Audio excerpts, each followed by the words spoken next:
When an irresistible force beats an immovable object, something's got to give. Something's got to give, and something will give this afternoon here in Baltimore. As NBC Sports presents the AFC Divisional Playoff game, the Pittsburgh Steelers against the Baltimore Colts. Brought to you by Chrysler Corporation and your Dodge dealer, who invites you to buy or lease the unbelievable 77 Dodge Aspen. By the Gillette Track 2 shaving system, the closest thing to a perfect shave. By Firestone, who offers customer satisfaction coast to coast. Wherever you see the Firestone sign, ask a friend about Firestone.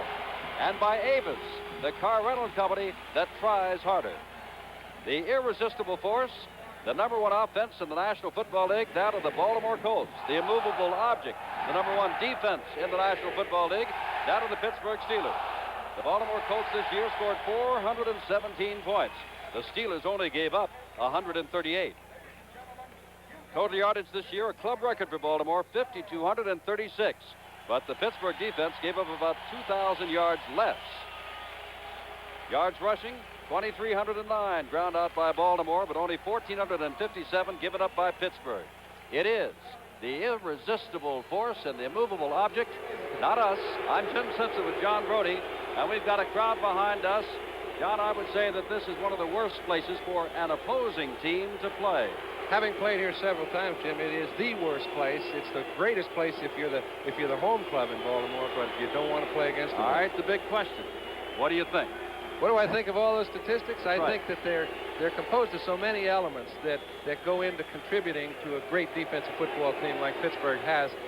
People like Franco Harris and Rocky Flyer. Now, they gained 1,000 yards. It's only been done once before in professional football, and that was also done by a group behind an excellent offensive line. They have both of those things, all right? So I really don't put a whole lot of credence on one particular area of it. All right. Now, you've said about Pittsburgh. What about Baltimore? Everybody talks about their offense. Defense had to get them here also. You don't score 417 points, Jim, unless your defense is giving you good field position. Theirs has. Unless you get to the quarterback some. They got 57 sacks. Now, at the beginning of the year, Marcia Broder said, hey, you guys, don't expect to get 59 sacks. They didn't, but they only fell too short. So, I mean, they have a total group of people on both squads, and I don't think any one particular area should stand above the rest. Well, you know, on Grandstand, we heard from Terry Bradshaw. We heard from Bert Jones. Ted Marcher-Boda said, this ball club was 2-12 2 years ago, and along came Jones. He is a fine quarterback. On the other side, you have Terry Bradshaw, but a rookie, Mike Kruzek, started 6 of their final 9 games and won them all. There's no doubt that Bert Jones is one of the 2 finest quarterbacks playing the game today. This year, he and Kenny Stabler had far superior years to everyone else. Van Tarkenton had another ordinarily great year. But when you take a look at the situation in Pittsburgh, you've got Bradshaw, who had a so-so year. It hasn't really played much. I think he's starting because he took him to 2 Super Bowls. If he doesn't get going well, Kruzek can do the job. It's a nice situation to be in. I think you can tell that we have some excitement here at Memorial Stadium in Baltimore. And we're going to come back to that excitement in just a moment. But right now, as the crowd goes wild, we'll go away for about 1.5 minutes. Jimmy, they are about to kick off. It's getting a little exciting out here. I feel like I'm playing. I'd like to repeat again what John Brody did say. Having been a quarterback down on the field, John commented before coming on the air that this is the one place where a crowd can intimidate an opposing quarterback. The problem is, Jim, your receivers can't hear you. Now, as much as Pittsburgh throws the ball, and they do throw it effectively, it's necessary to hear what your quarterback is saying. It affects your count. It affects everything. And they've got a guy up in the second deck who seems to get the whole upper deck pumping COLTS just about the time he's trying to call signals, so it can be a bit distracting. Ernest Pugh is in the middle there, 85. Jack Delaplane is out with a bad knee. T-Bell, 83, and Frenchie Fuqua, 33, the other receivers. But Pugh is the man in the middle as Tony Linhart kicks off. And this will be Pugh at the 3-yard line. To the 10, the 20, and down he goes with quite a shot. The ball is loose at the 23-yard line and belongs to the Steelers. Looks like Frenchie Fuqua doesn't take long to get things started. Now, this is the first bounce of the ball as Pugh comes back, and he is really hit hard by a combination of people, and the ball leaves. It bounces in the right direction. Somebody was trying to help Pugh out. He happened to be in the right spot, and they still maintain the ball. Pugh is led off the field. Jack Delaplane, also a kickoff returner, is already out. Defensively for Baltimore, The front four will be Fred Cook, 72, Mike Barnes, 63, Joe Ehrman, 76, John Dutton, 78. Your linebackers, Darrell Luce, 58, Jim Chiansky, 59, Stan White, 53. And the deep men, Lloyd Mumford, 42, Ray Oldham, 25 at the corners, Bruce Laird, 40, and Jackie Wallace, 20 to safety. First down, the ball's with the 22. Lewis wide left, Swin to the right.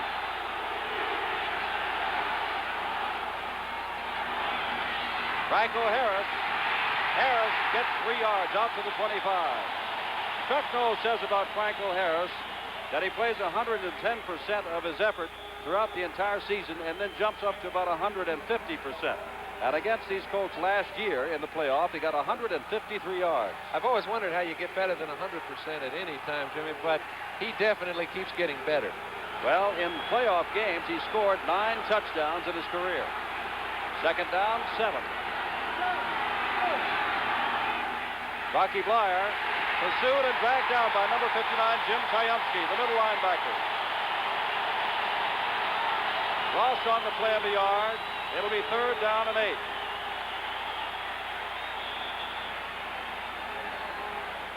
Chiansky, a 9-year veteran from Syracuse. John Starworth comes in. Larry Brown, a tight end, goes out. So now they have Frank Lewis, John Starworth, and Lynn Swan all in the ball game. Brian Salter comes in. Chiansky comes out. So the 5 defensive backs in for Baltimore on third and 8.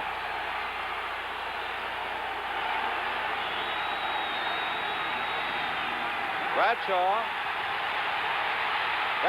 going deep for Lewis. He is there. He's got it. And he will score. Third down, 8 from the 24-yard line. A 76-yard pass. Unbelievable play, Jim. The offensive line gave Bradshaw enough time to allow Frank Lewis to go all the way down into a deep zone, make his move on a deep zone man. Just kind of outran the zone. You can see Bradshaw standing back there 4 or 5 seconds. This ball had to travel 65 yards in the air. Right on the money to Lewis, and the job is all done by now. Well, Baltimore, if it has a fault in its pass defense, the average completion against Baltimore, not too many completions, for better than 15 yards. When you do complete one against Baltimore, it usually goes for big yardage. And that went for 76 yards and the first score of the game. Roy Girella, who's been suffering with a full calf muscle, but kicked rather well against Houston last week, in to try the extra point with Bobby Walden to hold. High pass from center, the kick is up, and the kick is no good. And Girella, bothered as he has been, misses that extra point. That's, it's been a problem for the guys that go sideways kicking the ball. They have to make their move when the ball's snapped. If there's anything off out of whack in the delivery from the center to the holder, it causes him to hesitate, stop a little bit, and oftentimes to push or pull the ball out of the goalpost. At Three Rivers Stadium in Pittsburgh, of course, they do have artificial turf. Roy Girella spent this last week working out on grass. There's the grand old man of the Pittsburgh Steelers, and perhaps of the entire National Football League, Art Rooney, the owner and president of the Steelers that didn't have a champion for so long, and now is looking for his 3rd consecutive Super Bowl championship, something no one has done. Now Girella will kick off, and that is little Howard Stevens, 5 feet 5 inches. He scored a touchdown last week, and they said set a record for the shortest spike in National Football League history, 5 feet 5 inches. 3 plays on 3rd and 8, 76 yards for the touchdown. And now the question becomes, can Baltimore move against Pittsburgh? Girella kicks it along the ground, an indication that that leg is not good. It'll go out of bounds, so he'll have to kick it again from the 30. Bruce Laird and Ron Lee were around the ball and allowed it to go out of bounds. And so now Girella will kick off from the 30. There was a story in the Pittsburgh paper that Girella had a problem with infected lymph glands that sent the infection up through his stomach and affected his kicking. Now someone else, whether it be a medical person or someone, I don't know, came out and said that can't be so. What is really so, he's got a slightly pulled calf muscle. Whatever the reason, Roy Girella has not been kicking well lately. Jim, he mentioned that last week in Houston that, hey, you only have room for 1 kicker on a squad. And if you're a little bit hurt, that's just the way it goes. You better kick anyway, and you better kick well because there are only 26 jobs around here. I guess there's 28 now. Chuck Noll, his team was 1-4. And now it is 10-4. Allowing just 28 points over the last 9 games and only 2 touchdowns in the last 9 games. Baltimore has its work cut out. Again, the low kick off the hands of Lee, off the hands of Laird, and now he picks it up. Buchla, and then Lauren Taves gets him at the 30. A very poor run back of a kick that could have been handled a little bit easier, but when a ball oblong as that football is gets out there, it's difficult. Bert Jones, number 7. Lydell Mitchell, over 1,000 yards, 26. Roosevelt Leaks, primarily a blocker, 48, the running backs. Wide receivers, look out for Roger Carr, 81, 11 touchdowns. Glenn Dowdy, 35. Tight end, Raymond Chester, 87. Your forward wall, David Taylor, Bob Pratt, Ken Mendenhall, Elmer Collette, and George Coons, and the Steelers defense in a moment.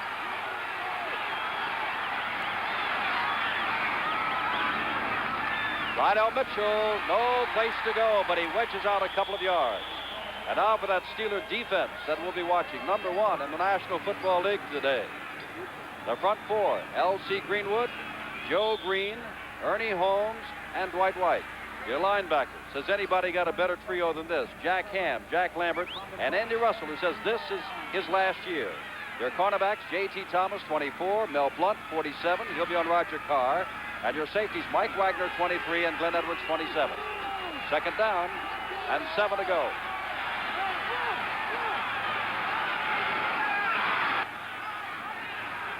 Roosevelt Leaks. A couple of yards out to the 35, and it is 3rd down and 5. White made the stop.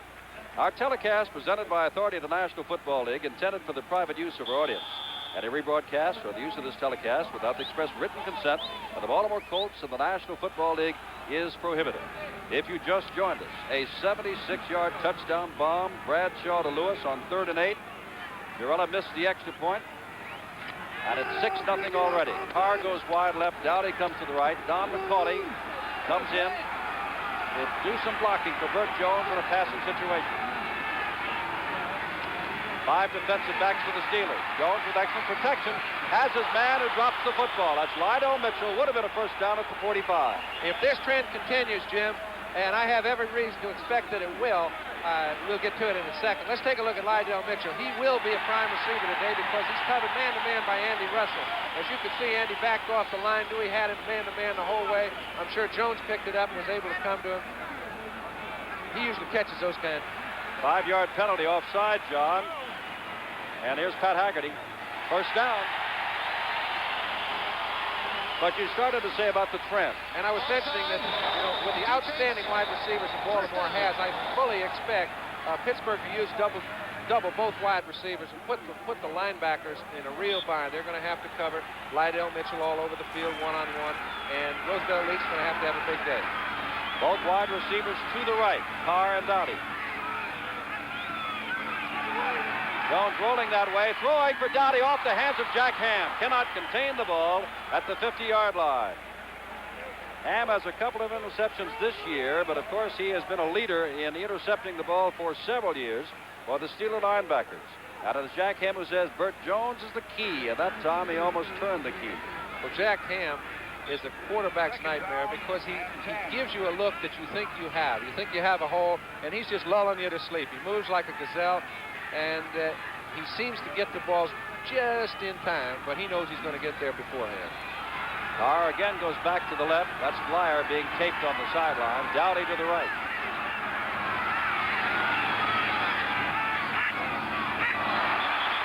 Well, I think you could see Mean Joe Green. He came across the line. Question was he drawn across or not?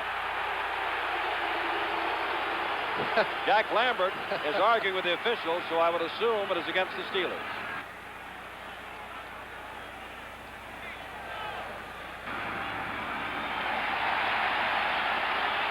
Another 5-yard offside penalty. This is the second. The first was on 3rd and 5. This makes it 2nd and 5. Horseman, number 75, defense.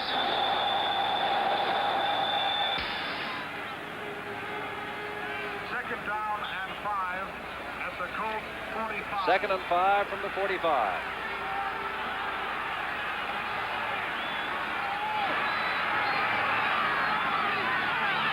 That's Dowdy in motion. Lydell Mitchell running for the second time today, and again does not get much yardage. It'll be 3rd down and about 3. You'll see Dwight White down at the bottom of the pile. You will see Jack Lambert down at the bottom of the pile. And J.T. Thomas is a fellow that was able to come in and make his containment a lot closer to the offensive tackle because they had a man in motion. He actually stopped the play.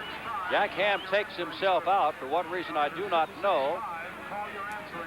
Equipment problems, it looks like, and Lauren Taves takes over the left linebacker spot.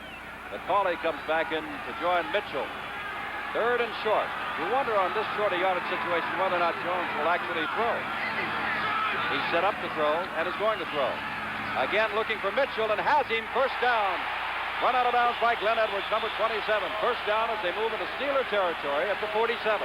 Again, you see, he's on a linebacker man for man. Now, Glenn Edwards picks it up late. However, it's not his responsibility to cover Lydell Mitchell. He just picked it up after he caught the ball on a 6-yard out. All at the 47-yard line. 10:48 to go. We're just in the first quarter of a very noisy game. Lydell Mitchell has, well, you can see his total, rushing 1,200 yards. And I think you know that Lydell Mitchell and Franco Harris from the same backfield at Penn State.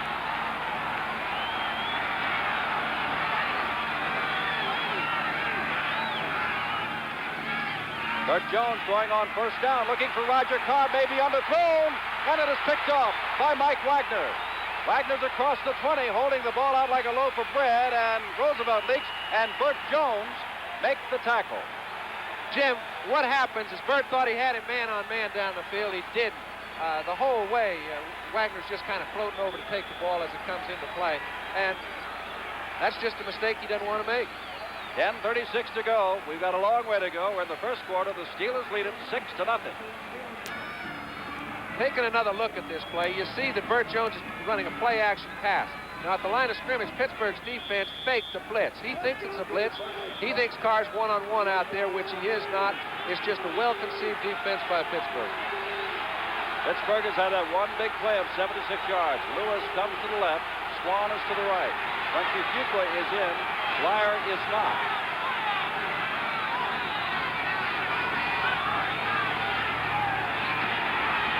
First man through is big Franco Harris.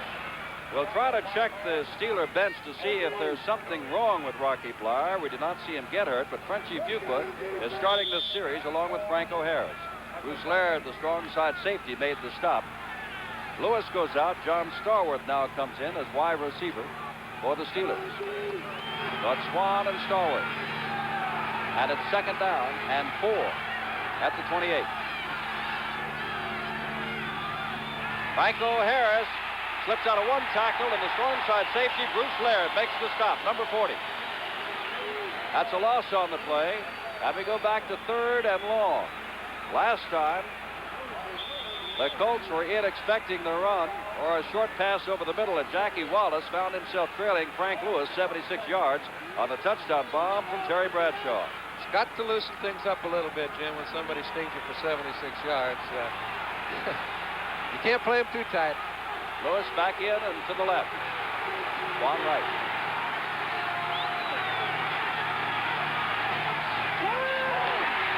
Bradshaw, lots of time, gets it away for Lewis. He's got it. First down across the 50 at the 46-yard line. Wallace, again the man on the play, and made the tackle. Beautiful throw on the part of Terry Bradshaw. Let's take a look at Lewis. Bradshaw's looking to the right. He comes back to the left late, trying to draw the linebackers out of position. As you can see, he hit just in front of Shayansky, and Wallace, perfect throw under, and they had a pretty well defense. Well, they talk about the Pittsburgh defense. They talk about the running of Blyer and Harris, two 1,000-yard men. And we talk about the fact that Bradshaw has not had a great year, injury and other problems. He's having a great first quarter thus far. First down 10 from the 45. This is Franco Harris trying to get outside, and Wallace comes up quickly and knocks him down. They say about Franco Harris, if he ever turns upfield, look out. But if you can string him out one way or the other, you got a shot. Well, the interior line had strung Franco out that time. The linebackers really strung him all the way out to where Jackie Wallace was forcing from his safety position. Had a pretty good shot at Franco. If he'd missed that tackle, it would have been a very bad play. Rocky Blyer's had his greatest year ever. 1,036 yards, a foot injury.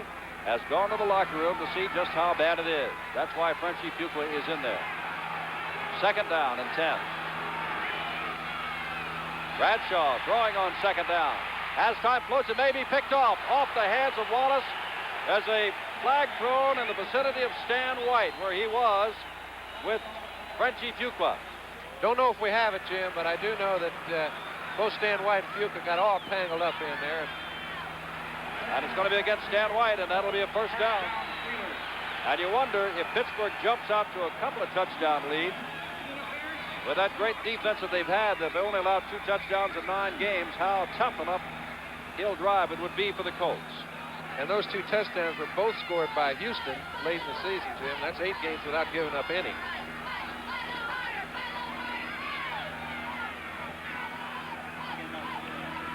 They'll put the ball down at the 31-yard line. First and 10 Steelers at the Colts 31. 14-yard penalty. 6-0. Not even half of this first quarter over yet.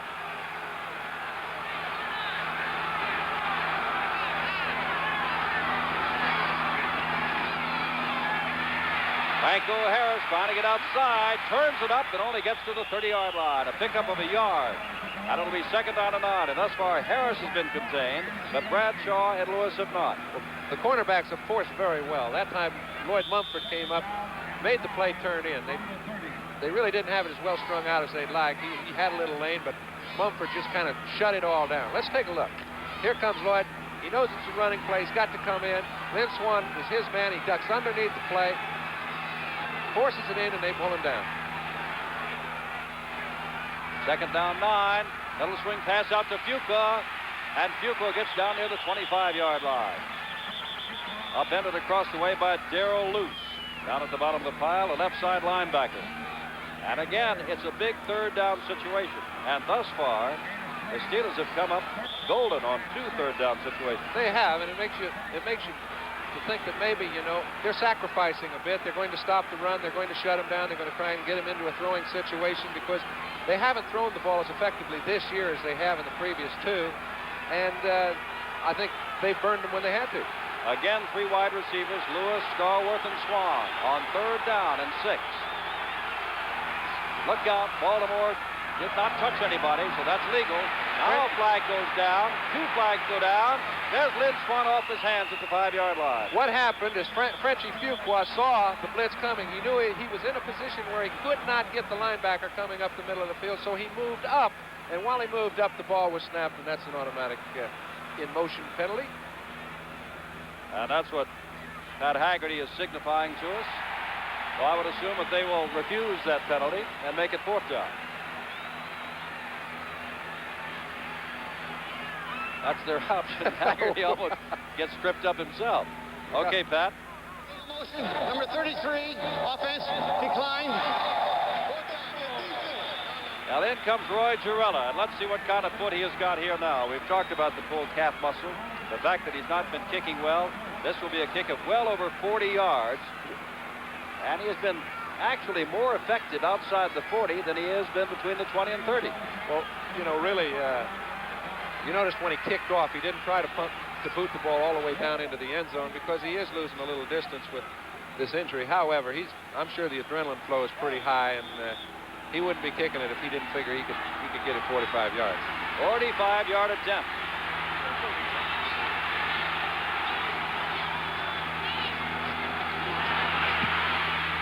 Kick is up. From 45 yards out, Girella gets 3 more points on the board with 6:30 to go. And they are happy for him because he's had a tough time in recent weeks. Pittsburgh, 9. Baltimore, nothing. And the Colts will get the ball when we come back. Let's kick that 45-yard field goal, and we'll kick off again. Howard Stevens, the up man at the 10. 20. 30, runs right into Marv Kellum, number 54, at the 31-yard line. And look at Howard Stevens. He's going to take on Kellum. Kellum is 6'2", 25. Howard Stevens is 5'5", about 160. Well, they stopped him at the 30-yard line. They're still running him backwards at the 15. I can understand him getting a little hot.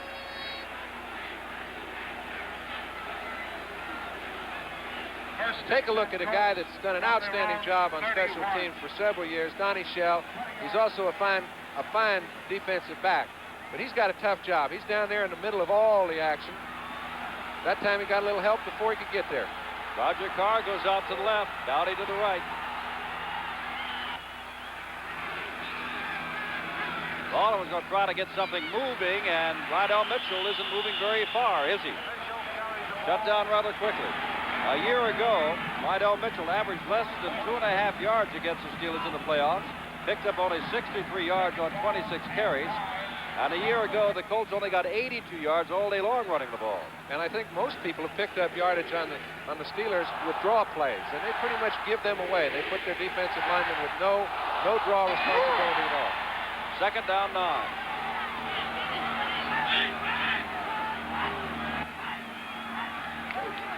Mitchell on a quick opener as a flag goes down, gets to the 35, a gain of 3 yards, but if backfield in motion, or legal motion in the line, is the initial signal. 5:41 to go, first quarter. The number 1 offense in the National Football League against the number 1 defense in the National Football League. So right now, it looks as though the Steelers' offense hasn't been that bad at all. Of course, the Steelers have the number 1 rushing offense in the National Football League and 12th in the AFC passing. I was going to say it never has been bad. Offense, illegally goes number 26. Third down. You think he doesn't get ready, Jack Lambert, before the ball is centered? That's a dance I think we'd all like to learn. They point out to me, John, that he plays a little bit deeper than most middle linebackers and thus gets better pass coverage. He stays back and he's got the quickness to move in. He does, but he's also very quick in filling the hole. Lambert is now out. Jim Allen comes in as a 5th defensive back on 3rd down and 6. McCauley comes in as a blocker for Bert Jones. Jones rolls out, looks for Raymond Chester. Chester, first down, 46-yard line. The tight end from Morgan State right here in Baltimore, Maryland. As you can see, Bert Jones is looking for a little extra time. He's got to fire that ball down the field 13, 14 yards. Donnie Shell's on him man-to-man. He picks the right man. Excuse me, that's Jimmy Allen. Picks the right man out, puts it right on the money. Well, I won't say right on the money. I guess Chester did make a pretty fine catch. From the 46-yard line, first down, 9-0, Pittsburgh. 5 minutes to go, first quarter. Carr left, Dowdy right. They show us the I formation.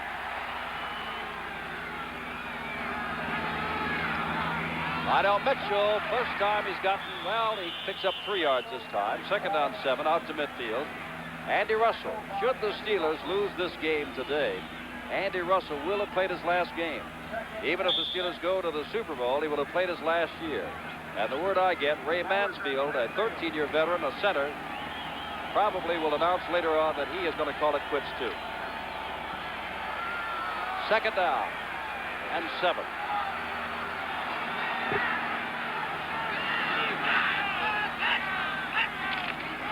That's Mitchell again. A little crowded in there, but he does get into Steeler territory. Jack Ham is the initial tackler. Number 59, his equipment problems are over, and he is in. And again on 3rd down. And about 3 yards, and so McCauley comes in on 3rd down, as he does on nearly every 3rd down situation. Rocky Bleier has a sprained toe. Indications are he can play again.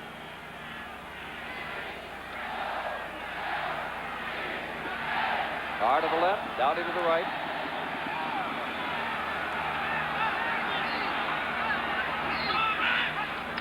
Jones looking over the middle. Raymond Chester, first down at the 42-yard line. Hit down by Jack Ham. Jim, Raymond Chester has not been one of their primary receivers. However, when they double both your outsides and they're in and out and on your halfback and fullback, Ray Chester is covered by a linebacker. Even though Jack Ham is the man, they put him in a position of covering him all over the field. You've got to come to him and make something happen. Ball is at the 41-yard line. First down. This drive started at the 31-yard line of Baltimore.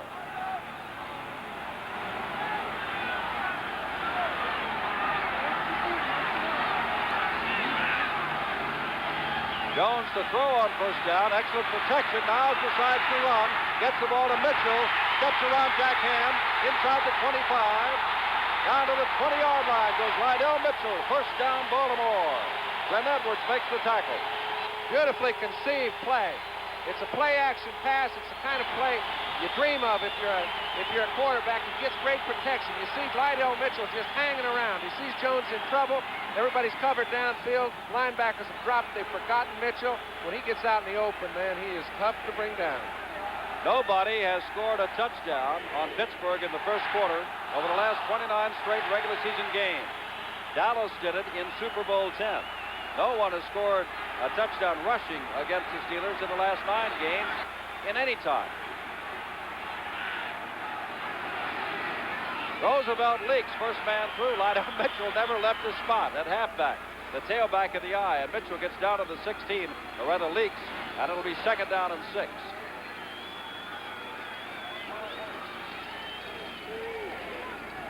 The temperature, I think Brian Gumbel told you on Grandstand, was supposed to reach 55 to 60.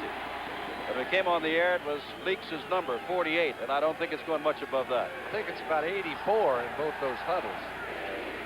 I wouldn't doubt you. 2nd down, Dowdy this time goes left and Carr right. Usually, it's the other way around.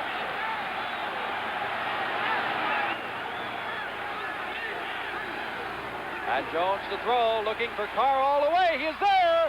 Touchdown! I'm telling. Bert Jones flat on his back, gets up to see what happens. Once you get it inside that 25-yard line, you can pretty much be assured they're going to play some sort of a man defense. They didn't double cover Carr that time. As you mentioned, he's usually on the left side. They have a pattern set up they would like to run on J.T. Thomas. Bert Jones lets the ball go at just the right time. Carr makes a perfect break, gives himself enough room to the outside, 6 points. And aside from Dallas in Super Bowl 10, this is the only team in 30 games to score on the Steelers in the first quarter. And the Colts are back in the hunt, showing that, after all, down to the number 1 defense, their number 1 offense can produce points. And we've got a long way to go, and we've got a great afternoon in score. Tony Linhart, who leads the National Football League in points scored, adds yet another. 1:17 to go just in the first quarter. The Pittsburgh Steelers defending the Super Bowl championship 9, and the Baltimore Colts, who hope to go all the way to the Super Bowl 7. And we'll be right back. Jim Simpson with John Brody, and there's the touchdown maker. 11 touchdowns during the regular season, 1,112 yards. The only Baltimore Colts to go over 1,000 yards aside from Raymond Berry. And he led the National Football League in yardage in pass catching. Ted Marchibroda in his 2nd year. Coach of the year last year, in the playoffs last year, beaten by the Steelers last year. Back in the playoffs again this year against the same team. Tony Linhart to kick off. Ernest Pugh, who was shaken up on the opening kickoff, is back in to return the punt as a deep man, or rather the kickoff as a deep man. From ground level, watch Pugh track this one down. It's not going to be Pugh, it's going to be T. Bell, the rookie, and Bell has got some open space. Ricky Thompson and Tony Linhart after him, and it's going to be Thompson, the speedster, who knocks him out of bounds. Thompson, the rookie out of Baylor. And the Steelers will have excellent field position. You can see it looks a little congested from down low on the field. He sees it all bottled up in there. Cuts to the outside, gets a good block from Randy Grossman, picks up a little help as Donnie Shell comes up to catch. And Tony Linhart didn't hurt this play. He forced Bell to take an angle that was very close to the sideline, eventually running him out. Ball is on the 32-yard line. Flyer has not returned. It's Franco Harris and Frenchie Dutra. Franco Harris, he does get straight ahead this time, and he is dangerous when he does that. Jackie Wallace drags him down at the 19-yard line. No going out to the side this time. He simply went off tackle. Excellent block at the point of attack. You can see they're sacrificing quite a bit to shut down the run. Once you get into the secondary, there's not many people left. Once he broke, there were only 4 guys back there. All the linemen had committed themselves. Jackie Wallace jumped on his back and rode him down. 35 seconds to go, first quarter. 9-7 Pittsburgh. First down, Pittsburgh at the 19. Harris again trying to go straight ahead. And gets inside the 15-yard line. A pickup of 5 yards, maybe 6, before Fred Cook makes the stop with Bruce Laird. Good offensive line surge on the last 2 plays. They really need it because they're outmanned up front. When I say that, I mean in numbers. They've only got 7, the other team's got 8, and they're filling those holes almost on every play. They've decided, hey, if they're going to beat us, they're going to have to throw the ball. right now they've chosen to run it pretty effectively. Frank Lewis comes back in. He and Starworth bring in the play. Swan is the constant. Well, we're in Baltimore, and we've got quite a divisional playoff game. Steelers 9, Baltimore 7 at the end of the first quarter. Preceding announcement was furnished as a public service by the National Football League. I'm sure you know who they are, the coaches of the teams in question. It's kind of ironic, too, that Ted Marchibroda was quarterback, got the best offense, and Chuck Noll was linebacker, got good fair defense. Second down, 5, 14-yard line, Steelers. Franco Harris straight ahead, rumbling inside the 10-yard line, and has a first down to the 6-yard line. With Jim Chayunsky holding on along with Fred Cook. So you can see once you get down here, there aren't too many secrets unless you have a trick play of some kind. Got great offensive line surge. Franco Harris didn't meet anybody until he'd already picked up 4 or 5 yards and carried him for 4 more. I may be wrong, but it appeared to me that Harris was trying to go outside early on in the ball game, and now they've simply set him off tackle or up the middle. They've got too many people on the line of scrimmage to run wide, Jim, effectively, and they've just decided to take them on. Benny Cunningham comes in. Frank Lewis is out. We've got 2 tight ends. Cunningham's number is 89. First down goal to go. There goes Frenchie Fuqua.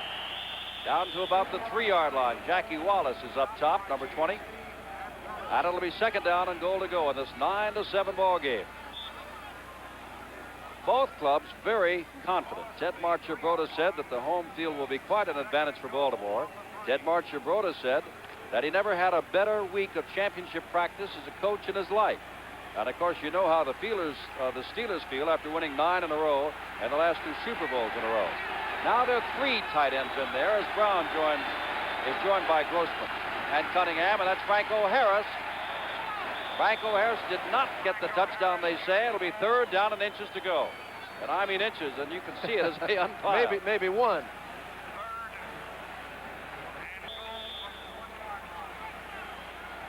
Chuck Noll along the sidelines usually sends in a wide receiver.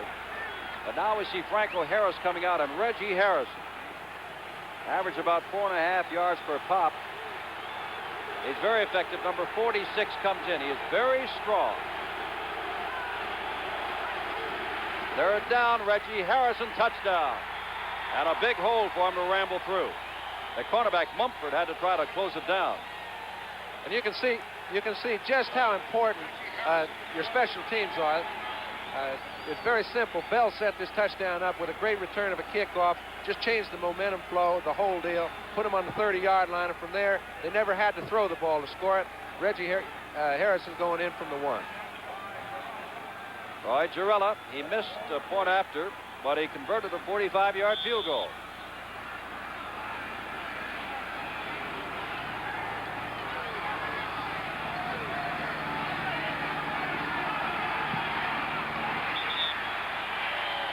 This time, Girella is good. And it's 16-7. Pittsburgh over Baltimore with 13 minutes and 3 seconds to go. We are still in the first half. Chief Fuqua getting a little bandages on his legs as little Howard Stevens stands at the 5-yard line anticipating a rather short kick from Roy Girella. And gets a number. This time Ron Lee, who can run. He's a running back, picks it up. He had a great kickoff return a week ago and now wedges it out near midfield, and the Baltimore Colts have excellent field position. Very important, Jim. You know, when your extra point kicker and your field goal kicker can't get the ball down there past the 10-yard line, you set up excellent field position anytime you score, and you don't want to do that too often with Baltimore. Next Sunday, NBC will be out in Oakland. Who else is going to be out there? We only know the Oakland Raiders. It'll either be Baltimore or Pittsburgh. Whoever wins today, the AFC Championship game, the grandstand starting things off at 3:30 Eastern time. Lydell Mitchell looking for running room and picks up a few yards, getting some on his own. Holding on to him was Mean Joe Green and Dwight White. That's when Lydell runs best, when he gets people strung out a little bit to where he can pick and choose. He can almost create holes when they give him just a little bit. Mitchell has caught a pass for a first down today, and now he has gotten his best burst of the day. 6 yards at second down 4 with the ball at the 47-yard line of Pittsburgh.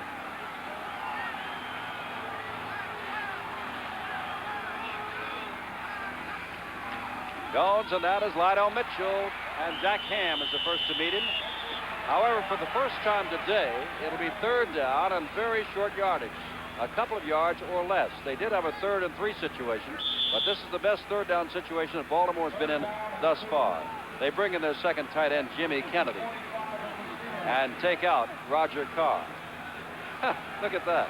That's the front 4. You can read them, can't you? Dwight White, Ernie Holmes, Mean Joe Green, L.C. Greenwood. McCauley is in there. He is a short yardage specialist, meaning as a running back. And he's going to get the football, and he's not, well, I don't know. I don't think he got it. And now you wonder whether or not Ted Marchibroda and company gamble at this stage of the game, this early. Carr has already come back on the field.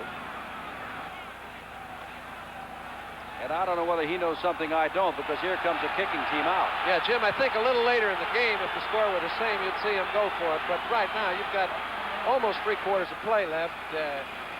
You wouldn't like to have something. If you don't make it, you're in an awful vulnerable position. Baltimore sends out its outstanding punter in David Lee. Averaged less than 40 yards, but in net, and that is the length of your punt as opposed to the length of punt return. The net average is the best in the AFC.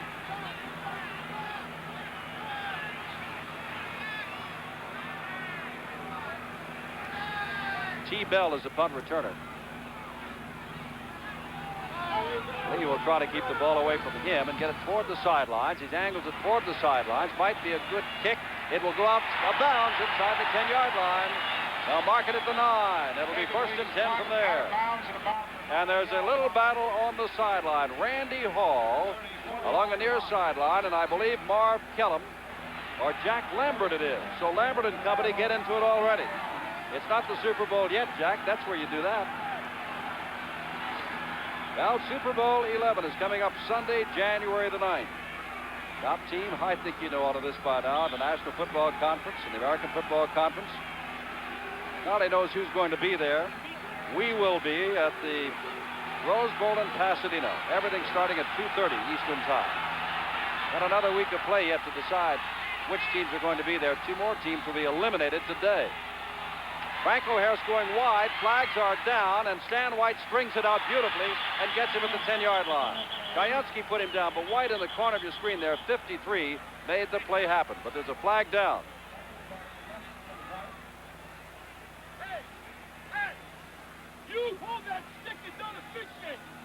Illegal motion charge, which would take them back to the 4-yard line. Question is, do they want the yardage way down there, or would they want the down? They're going to take the yardage, which would take it back to the 4-yard line and really put Terry Bradshaw and company in a hole. I think they like him on the 10, Jim, with 2nd down. You're right.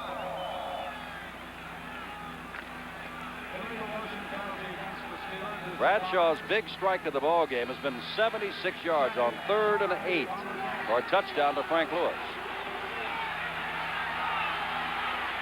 It is 2nd down and 9. Bradshaw's going to throw. Has time. Loops it for Lewis. Back there's Oldham. Lewis. He's out of bounds at midfield. A good play by Oldham that time. He was not going to let Lewis get behind him. He was in his zone. He had to be 8 yards off him when he was at his farthest point. Here comes Terry all the way. He's going to Lewis. Gets enough protection.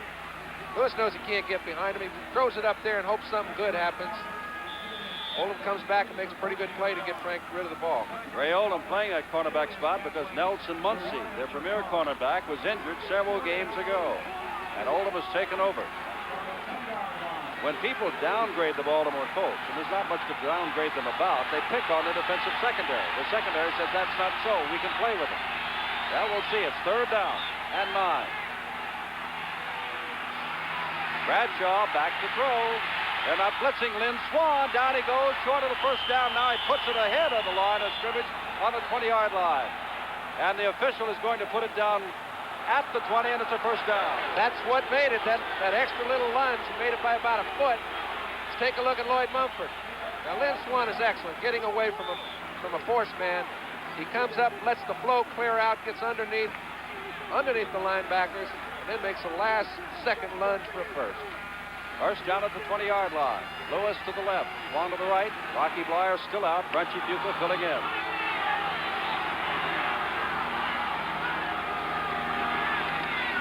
Franco Harris at the line of scrimmage. Picks up perhaps a yard. Brad Cook, Stan White.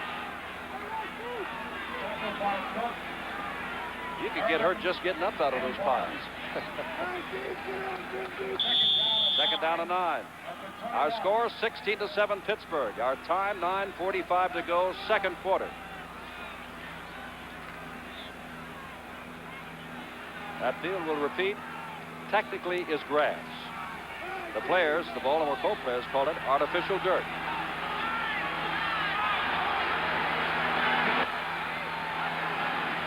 Franco Harris trying to get outside. He's been strung out, and this time he gets out to the 25, perhaps the 26-yard line. It'll be third down and 4 to go. And Jim Chayunsky, who has made a few tackles today, is in on that one along with John Dutton.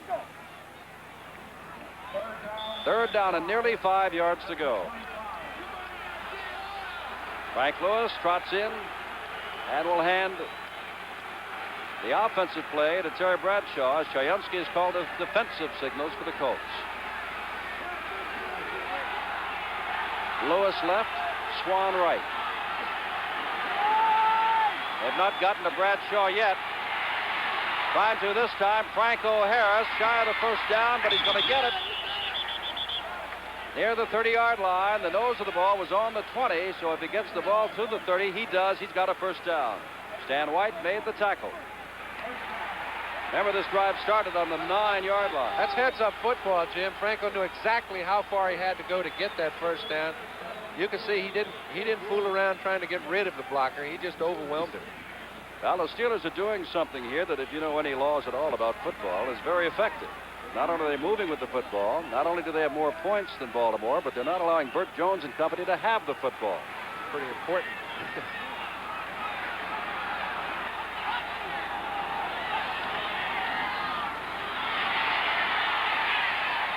That's Chayunsky who finally got him, but Laird made a great force on the play as Fuqua goes down. And from Baltimore, let's pause briefly for station identification. This is the NBC television network.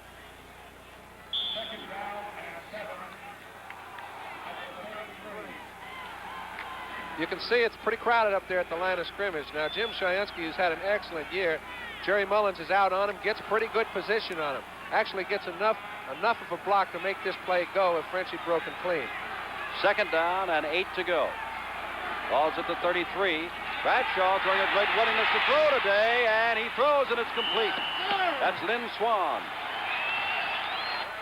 at the 47-yard line.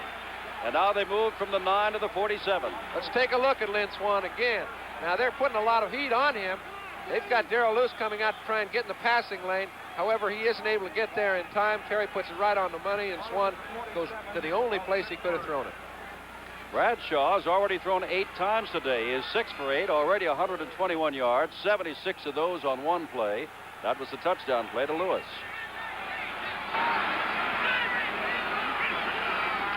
Franco Harris, they love to get him straight ahead, and he is murder when he does. There he goes. Olam's going to have to try to slow down the express if he can, and he does inside the 5-yard line. Franco Harris ripped one off from the 47 down inside the 5. Jim, this is the third time we've seen him break clean at the line of scrimmage, and every time he does, it's going to be a long gainer because they've got a lot of people at that line of scrimmage.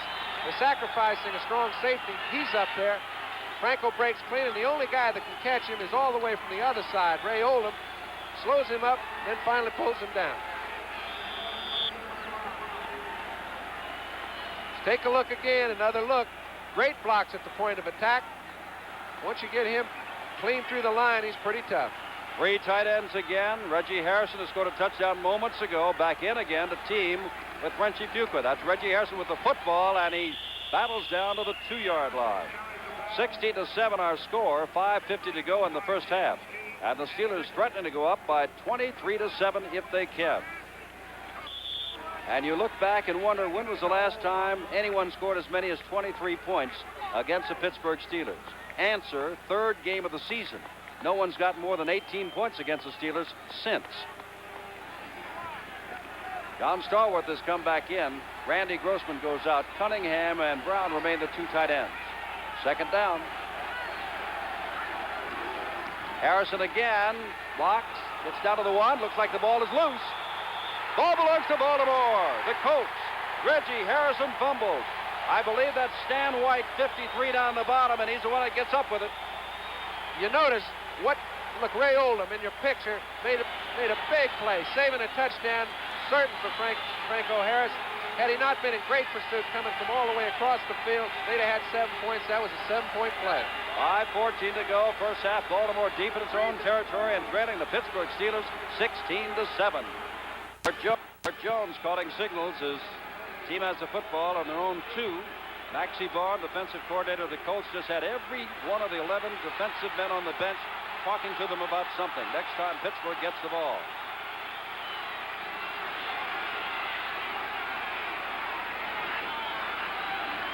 Lionel Mitchell bursts out, gets out across the 10-yard line, near a first down. It'll be second down and a yard to go.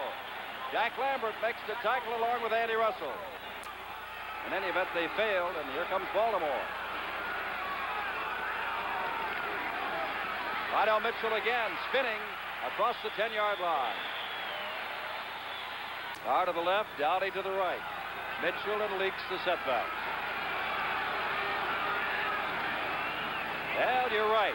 He's going to throw.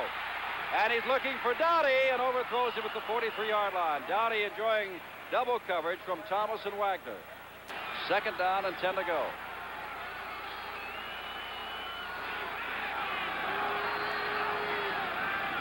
Mitchell hit. They couldn't clear the block for him. Pratt could not move his man. Mitchell cut back and Joe Green put him down. He's run a total of 14 yards all year. 5 defensive backs in there. Donnie Shell is the 5th one for the Steelers. Third down, and did he take too much time? That's exactly what he did. It'll be third down and 15.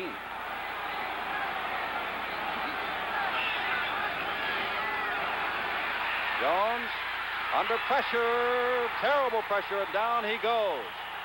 And that up top is Dwight White, who was really rolling Jones around. Green was the man to put the pressure on. He may have been rolling him around, but he's rolling around the guy that can take it. You'll notice as Dwight White tried to intimidate him after he was pulled down by Joe Green.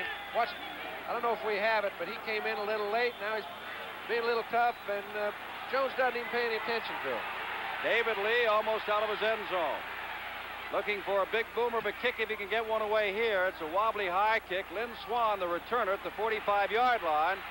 He is a great returner, as you know, and a flag goes down. 2 flags go down as the tackle is made by Ed Simonini, a reserve linebacker inside the 40-yard line.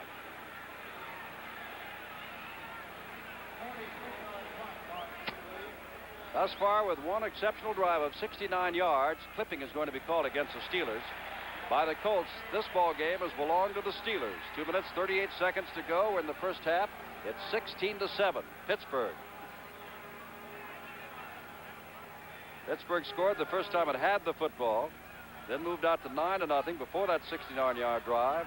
Harrison carried over, culminated a long drive, set up, not a long drive, set up by the kick return of T. Bell. And then, of course, the Steelers missed yet another one when Harrison fumbled, and Stan White recovered at the 2-yard line. Foul, clipping, 85, offense. That would be Ernest Pugh called with clipping, number 85. Ball is on the 46-yard line. The Steeler defense has been everything they've talked about. The Steeler offense has been led by the passing of Terry Bradshaw. And, of course, Frank O'Hara ripped off one big run. Bradshaw throwing on first down, and he's going for Lynn Swan. Flag down off the fingertips of Wallace. Flag down at the 28-yard line. And Lloyd Mumford was doing everything he could to hold Lynn Swan up. And the ball was put in the air while he was still making contact with Swan, and I'm sure that's what the penalty is. Jackie Wallace was playing center field, running back there to pick up any loose fly balls, but that penalty looked pretty obvious. Well, they're all coming back up this way. Mike Webster saying we want what the penalty is.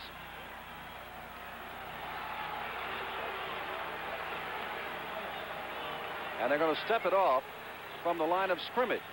So it is not pass interference, just illegal use of hands downfield.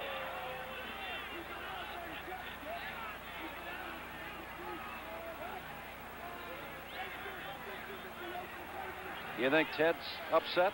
Right. It's pretty hard to find a way to handle Lynn Swann. You have to stop him. You have to stop him up. Now, they're giving Terry plenty of time to throw the ball. And when you do that, these receivers are going to get open. You've got to invent a way to stop him.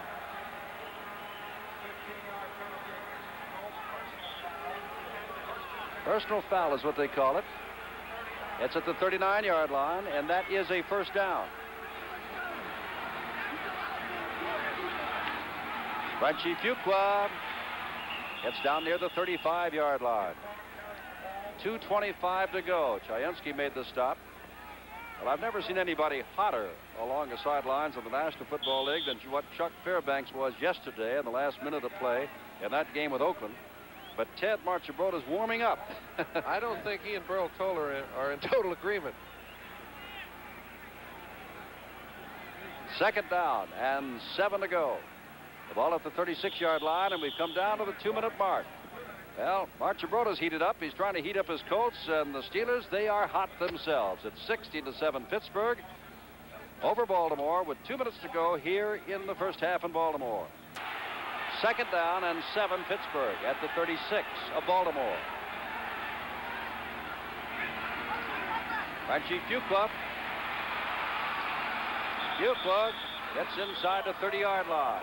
Very close to a first down, and Chayensky again in on the tackle. The way they're marking the ball now, he may have that first down. They're going to call, I believe, for a measurement. That's what they'll do.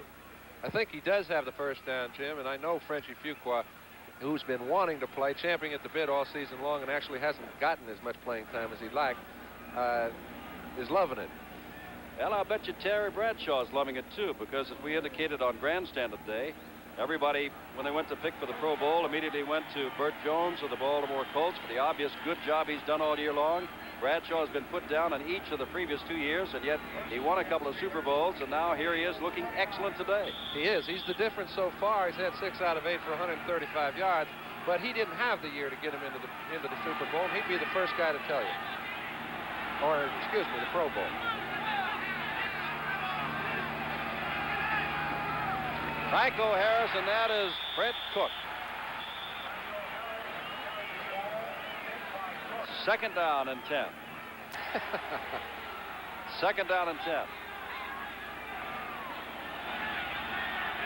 59 seconds to go in the half. Bradshaw with time looping. Oh, Swan's by himself. Mumford fell down. Touchdown. Lloyd Mumford fell down. Swan must have been 15 yards behind him in the clear. And the Colts are standing around, hands on hips, the defense, and very discouraged and slowly walking off the field. They're a little down right now, but you can see he fell down. He was trying to bump Swan when he made, at the point where he made his break. He never could touch him because Swan ran his pattern so well. You can see here that Mumford's trying to get any piece he can. But let's give Terry Bradshaw a little credit. I've had an awful lot of receivers get open, never did see them when they got open. He read the defense. He knew the one man he had to come to was Swan, and he hit him. Urella in to add the extra point, and a flag goes down before he gets the chance. Well, I believe it is obvious to everyone watching, the Steelers, who do have the #1 defense in the National Football League, if the Colts are to get into this game, they're going to have that #1 offense of theirs get uncranked in the second half. Thus far, they haven't had the ball enough to get uncranked. One of their few possessions began on the 2-yard line. A lot of that is because Pittsburgh has held the ball. This will be a 25-yard point after touchdown as a result of a legal procedure. Urella puts it up, and it is good. 53 seconds to go in the first half. It's all Pittsburgh Steelers. Ted Marchibroda reflects how he feels. Pittsburgh 23, Baltimore 7. And they have to get to him if they're going to be effective, and so far they haven't come. It was 21-10 late going already at the halftime here, with Pittsburgh not nearly the favorite team as it was a year ago. The slight favorites this year, already leading 23-7. Now Mansfield, this may be trouble, and Ron Lee picks it up and runs out of bounds at the 35-yard line. And now Burt Jones and company. A lot of quarterbacks, John can tell us a lot about this, have their 2-minute system. I wonder if he's got a 52-second program here. And on a quick count, Jones fires. He's got Dowdy, but it's intercepted by Glenn Edwards. Edwards down to the 40-yard line and out of bounds at about the 35. And Jones is intercepted for the second time this afternoon. Mumford, who fell down last time, is out on Swan, playing off him a little bit. Flag down. That's Swan. Missed by Luce, still on his feet. Remember, a flag is down. Jackie Wallace misses him. He goes out of bounds. Terry rolled to his right. Somebody held. Back. Starworth is to the left. 3 wide receivers against 5 defensive backs. With lots of time thus far for Bradshaw. Guy's going to run, and for the first time they get it. And the crowd here knows it. 3 wide receivers with Lewis and Swan both to the right. Bradshaw hands to Franco Harris. Harris still on his feet. He gets away. That's Darrell Luce after him. And he's knocked down. But inbounds with 18 seconds to go, and now they stop the clock with 17 seconds to go. This first half has been Steelersville. They have really been awesome. Bradshaw, they've gotten to him once. Now flings it out to Harris. Harris does not try to get out of bounds. He stays in bounds, and down he goes. With 7 seconds to go, and they stop the clock again. 5 yards. With 7 seconds to go, and they stop the clock again. 25 yards out. Girella's kick is up and good. 25-yard field goal, Roy Girella. And the Steelers do get on the board again and have a lead of 26-7 with 4 seconds to go.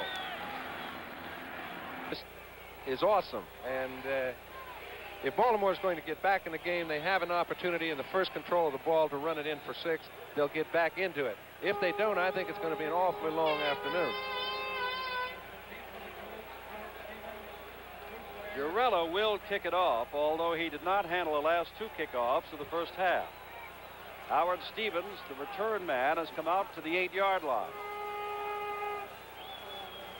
Freddie Scott, Bruce Laird have moved up to about the 15-yard line. 26-7, the Steelers. Terry Bradshaw has thrown a couple of touchdown passes. This will be Stevens at the 11. 20. Trying to get around Randy Grossman. He does, but everybody's over here, and he's in trouble, and down he goes. But a good return out to the 39-yard line, where Burt Jones, Lydell Mitchell, Roosevelt Leaks come out for the backfield. Roger Carr, Glenn Dowdy, the wide receivers. Raymond Chester, the tight end. Taylor and Coons, the tackles. Pratt and Collette, the guards. And Mendenhall at center. The Steelers will have Greenwood, Green, Holmes, and White as their front 4. Ham, Lambert, and Russell, their linebackers. Thomas and Blunt on the corners. Wagner and Edwards, the safety.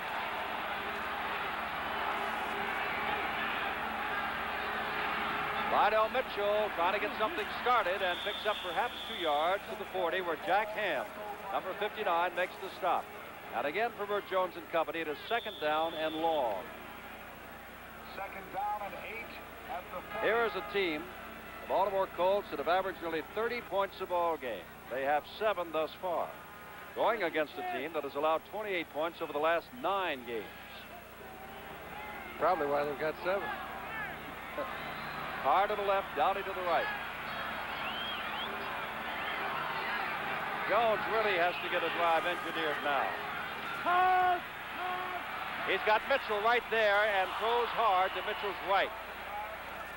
Missed him. They let Mitchell go, and I'm sure their thinking is, hey, let Mitchell catch 10, 12, 14 balls. He's not the guy that's going to beat us. The guy that's been winning ball games for them is Roger Carr and Burt Jones and Glenn Dowdy. They're wide receivers. They doubled him that time as they have in the past, and it kind of forces him to go to his tight end, and he's back, and that's not really what he wants to do. Jack Lambert goes out. Jim Allen comes in as a 5th back, and Don McCauley's come in as the other setback for the Colts. 3rd down 8. Looping it out here for McCauley, and he cannot get it by his man. It was Jack Ham, and the ball was thrown. I don't believe that Ham been there. McCauley would have caught up to it. And the Colts are shut down very quickly. And what you try to do, Jim, is get your running back on one of their linebackers. However, when it happens to be Jack Ham, it's no bargain. He had the play design, had the defense he liked, and McCauley couldn't beat Ham.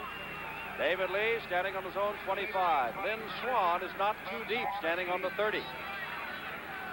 Now Swan begins to back. Lee can boom him, but normally he hangs them high.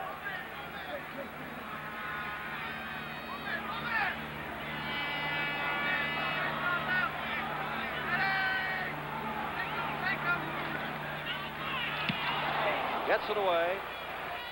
Swan, no fair catch, 23-yard line. And a lot of folks are down there, and he'll be run out of bounds.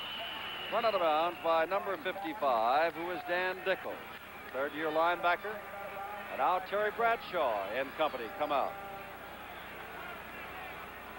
Terry Bradshaw comes out along with Frenchie Fuqua, 33. Blyer will not play this half, but he may be available if indeed the Steelers go into Oakland next week. Frank O'Hara's the other running back. Frank Lewis and John Stallworth alternating one wide receiver, bringing in the plays. Lynn Swan is the other. Larry Braun the tight end. Kolb and Mullins at tackles. Davis and Clack the guards, and Webster at center.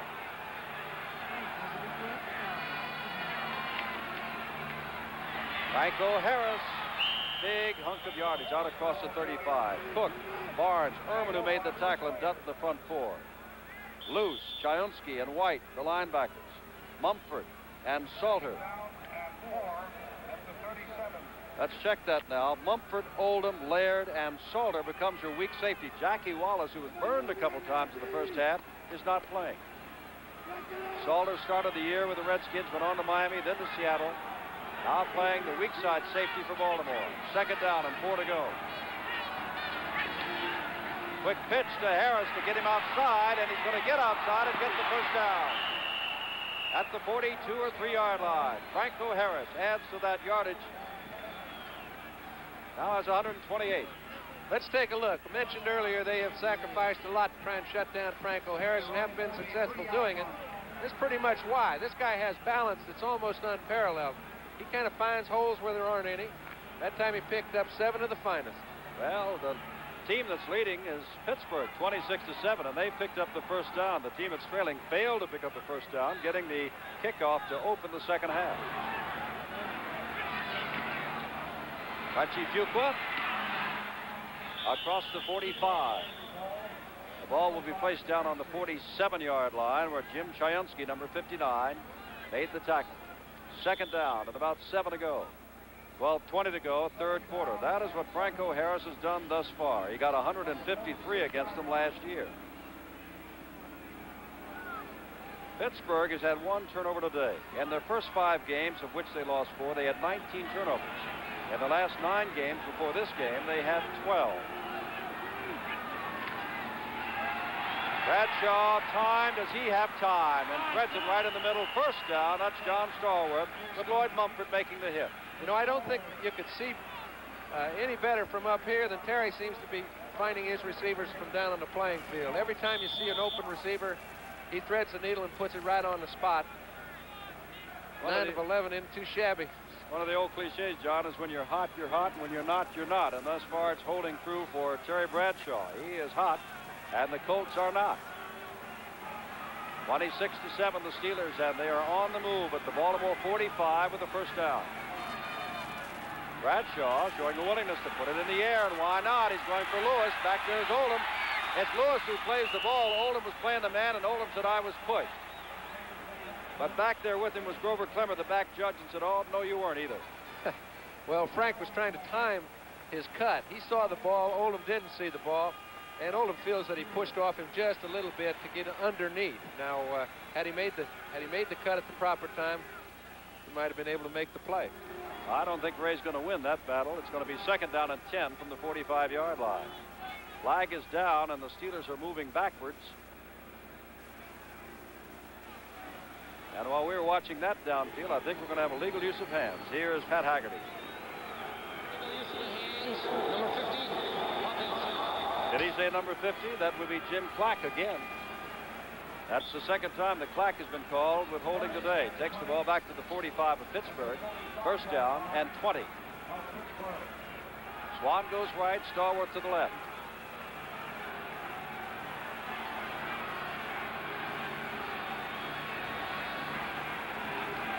Bradshaw, first down, loops it out to Franco Harris. 2 men to greet him.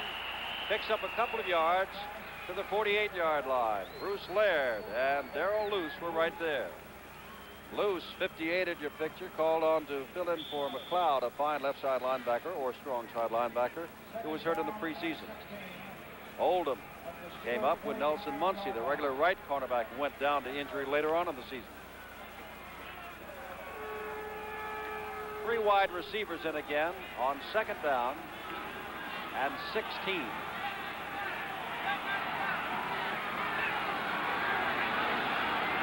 They instead give the ball to Harris, and Harris is going to be corralled, and down he goes by Dutton.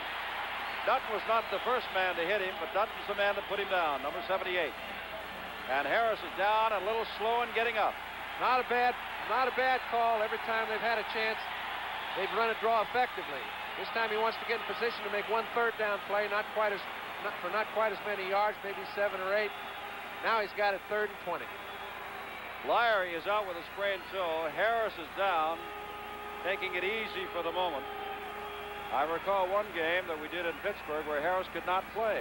Reggie Harrison came in and had a whale of a day. But let's see if Franco can play. We'll come back. 10:22 to go, 3rd quarter. Steelers on top of the Colts, 26-7. Harris still shaken, nevertheless walked off the field with a couple of helpful arms about him. 132 yards thus far. Reggie Harrison comes in, so that is the second string backfield. Blyer's already out. 3rd down, 19 to go.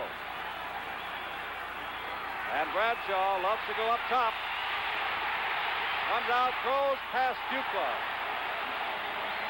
Incomplete, 4th down, and Baltimore with 10:02 to go. 3rd quarter will get the ball back and try to get something else started.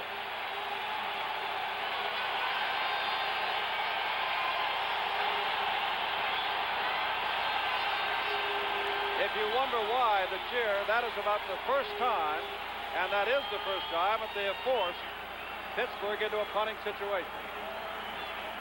Howard Stevens, a lone punt returner, back at the 11. Bobby Walden in to do the kicking, averaging a little bit better than 39 yards further. Block is on, but they miss it.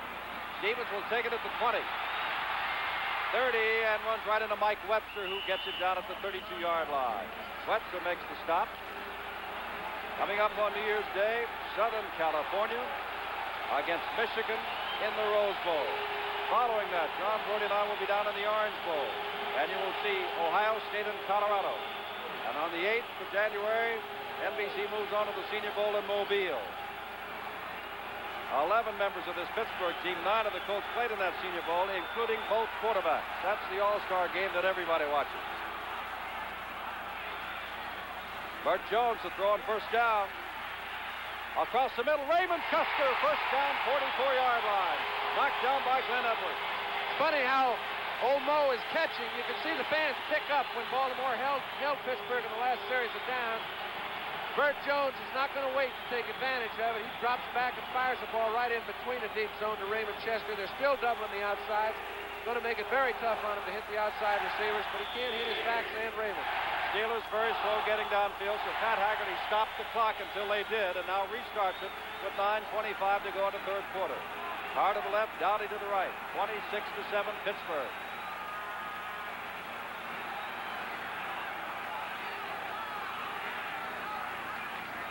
Lydell Mitchell looking for running room. Bursts out of the pack and gets across the 40 and down near the 36-yard line. And for one of the few times today, perhaps the 3rd, it'll be 2nd down and short yardage for Baltimore. That's right, and what happens is good offensive surge. You see these guys get in a huddle, they pump it up a little bit, and everything starts to move. Franco Harris has bruised ribs, probably will be back. You can see him with the jacket on, walking in the back of your picture.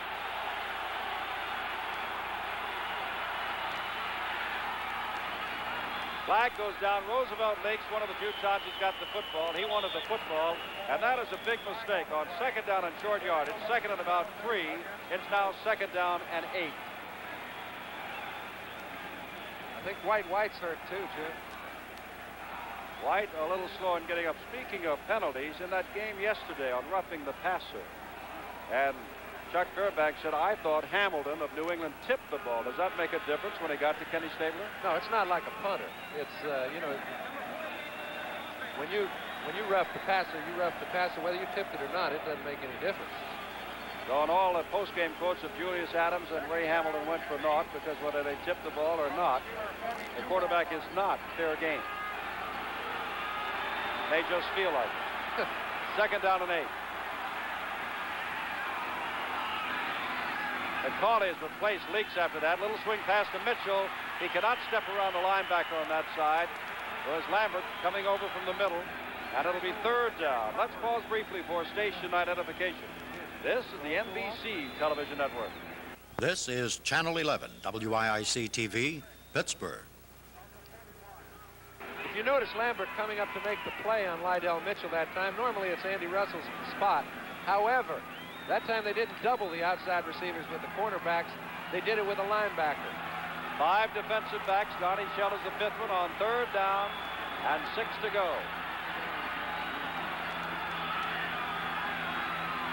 Jones looking for Dowdy, now has to get away and cannot get away. Jones is pushed all the way back to the 46-yard line. And they'll have to kick the ball away to the Pittsburgh Steelers. Picked up 1 first down on the pass to Raymond Chester. At second down and 3, only to have a man go in motion. They've faked several blitzes today. This time, Penalty coming up, John, against the Steelers. well, what I was going to say doesn't apply. If that holding is correct, defensive holding, that's an automatic first down. But let's see what the penalty is. Pat Haggerty will step it off, but he's coming way downfield. And will start at the 41.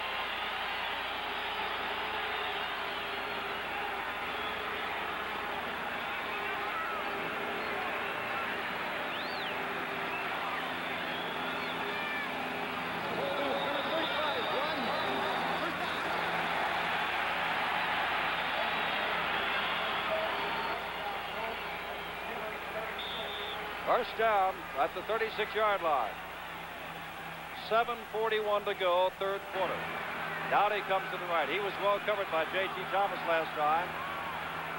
Carr to the left. Blunt has shut him down with one big exception today when he broke loose for a touchdown. Over the middle to Lydell Mitchell, trying to get around Jack Ham. He lost the football. Steelers, Andy Russell gets it. Andy Russell picked up the fumble and went 93 yards a year ago for a touchdown.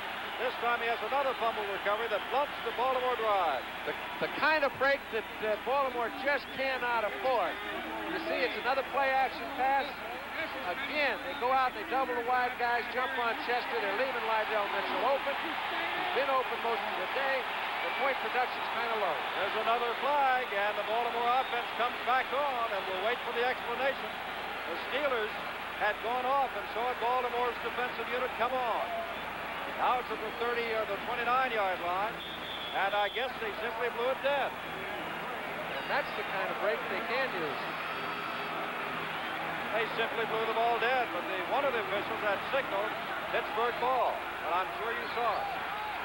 Second down and 3 to go. Baltimore's been kept alive. And Mitchell is not going to get the first down. And now they've got 2 downs in which to make the first down. Green and Holmes on top of them there, along with White. Third down and 2 to go. But I think, as you know, they'll take a couple of cracks to try to get the first down. Jimmy Kennedy comes in as another tight end. Roger Carr walks out. Don McCauley comes in. Lydell Mitchell comes out.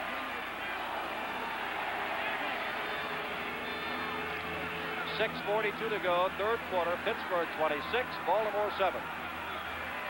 The lone wide receivers, Dowdy, he is to the right. Roosevelt leaks, has the first down and more. Former Texas back gets inside the 25. First down, Baltimore. Lambert and Wagner make the tackle. They have got to get the attention of Pittsburgh linebackers on their 2 running backs when they run the ball. And the only way you can do that is pick up 8 or 9 yards a shot. This was an outstanding run. It's the first time Roosevelt Leaks has really broken loose for any measurable gain at all. And Ken Mendenhall did a tremendous job on middle linebacker Jack Lambert. First down from the 22.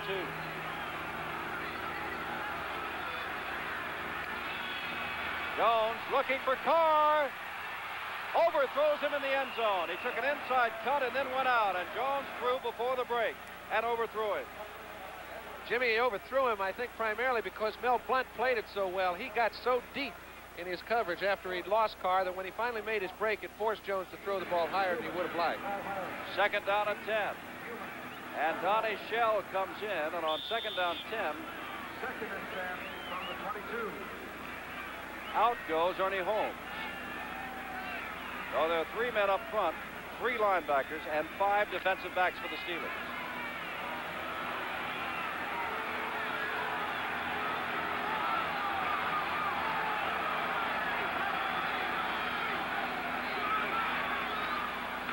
Jones, the blitz is on from Ham. Jones stepped up to get around Ham, but Andy Russell, coming from the other side, made the stop. They have blitzed seldom, as we mentioned earlier. However, in this drive, they've blitzed twice in passing situations at just the right time. Burt Jones has no chance, as no one picked up Jack Ham. He wanted to go out to the right, had no chance, and got handled. Third down and 20. Well, the Steelers are not known as a blitzing team, but when they got off to a poor start this year and unable to get the opposing quarterback, they began to blitz. There's Jack Ham. In their first 5 games, of which they lost 4 this year, the Steelers had a total of 6 sacks. In the last 9 games, they had 35 sacks.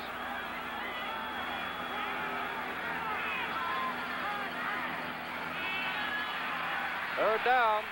Jones is going to be caught from behind by the blitzing linebacker Russell. This time they blitz the middle linebacker and the outside linebacker.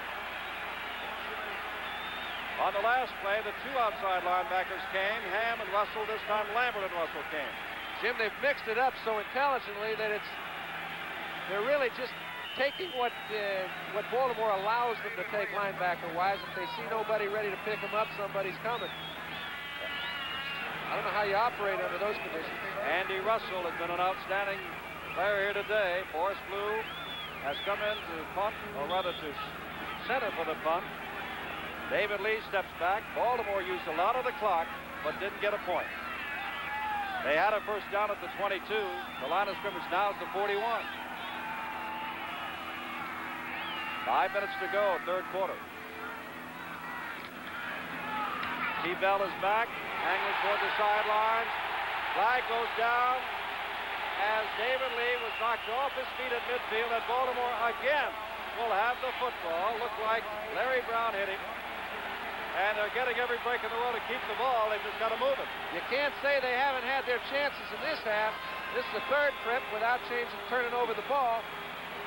You can see Larry Brown goes in, tries to get out of the way, but he's just a little too close. Now, as opposed to yesterday and roughing the passer in the punting, even you must tip the ball before you can hit the man in punting.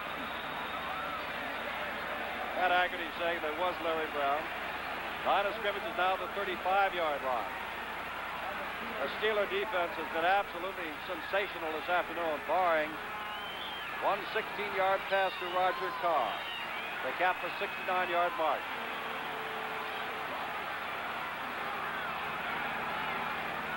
Jones looking downfield, now will run. And down he goes, picking up maybe a yard. Ernie Holmes made the stop. Well, Mel Blount said earlier in the week that Roger Carr is just another average receiver, a man trying to beat me. Blount shut him out last week. But I've been watching Blount on Carr today, and he's done an outstanding job today. Yeah, he may have said that, but he didn't think that, Jim, or they wouldn't be putting 2 people on Roger Carr all day long. If he has a little help, 2 against 1's a little easier. That time, Burt was trying to go to his wide receivers. There are patterns you can run when you're being double covered, but there aren't a whole lot of them, and you do need time to throw, and that's what he needs most. Donnie Shell comes in as a back. Ernie Holmes, one of the front 4, goes out. Second down, 10. Steelers may have moved. Carr still got the ball. Flag goes down. Pass out to Leaks, no good. That could have been the Steelers offside. At least they're the ones I saw move first. Flag on the play. Nope. They moved because a back or a lineman was in motion. Penalty against the Colts. It'll be third down and 10 or second down 15, depending on what Andy Russell and Jack Ham decide. Dwight White, who limped off, has been replaced by John Banaszak as defensive right end.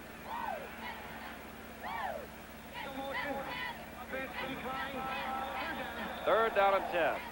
Don Banaszak is happy to be here. Get away from that week of washing dishes.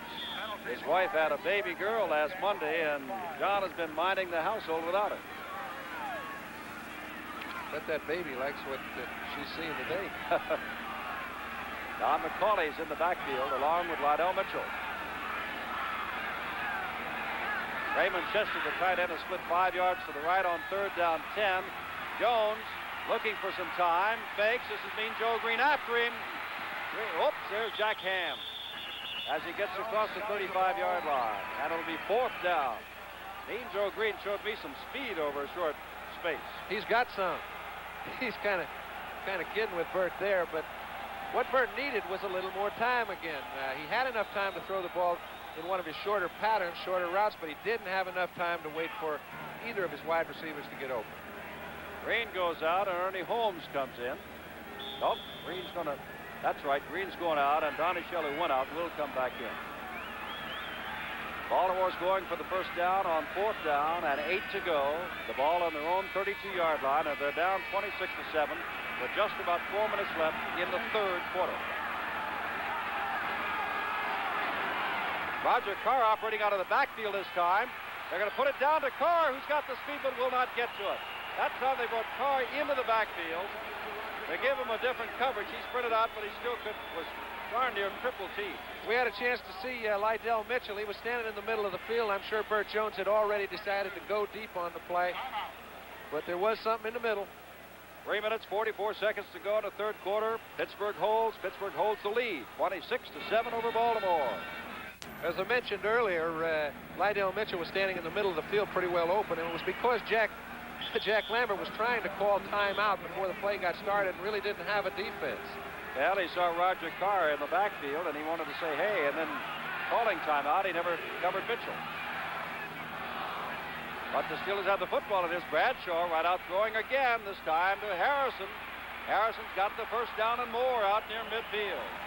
Well, the Steelers thus far today have been awesome on defense, as expected, and have shown us they can run with the football or throw the football on offense. And some people didn't expect the throwing part of their offense.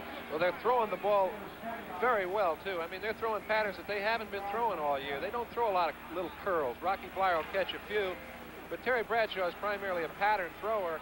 Today, he's mixed it up and done it all. Flyer's got a sprained toe. Franco Harrison has bruised ribs, so it's Frenchie Fuqua and Reggie Harrison the backs. There's Reggie Harrison. Harrison picks up 5, 6, 7 yards. Down across the 45-yard line.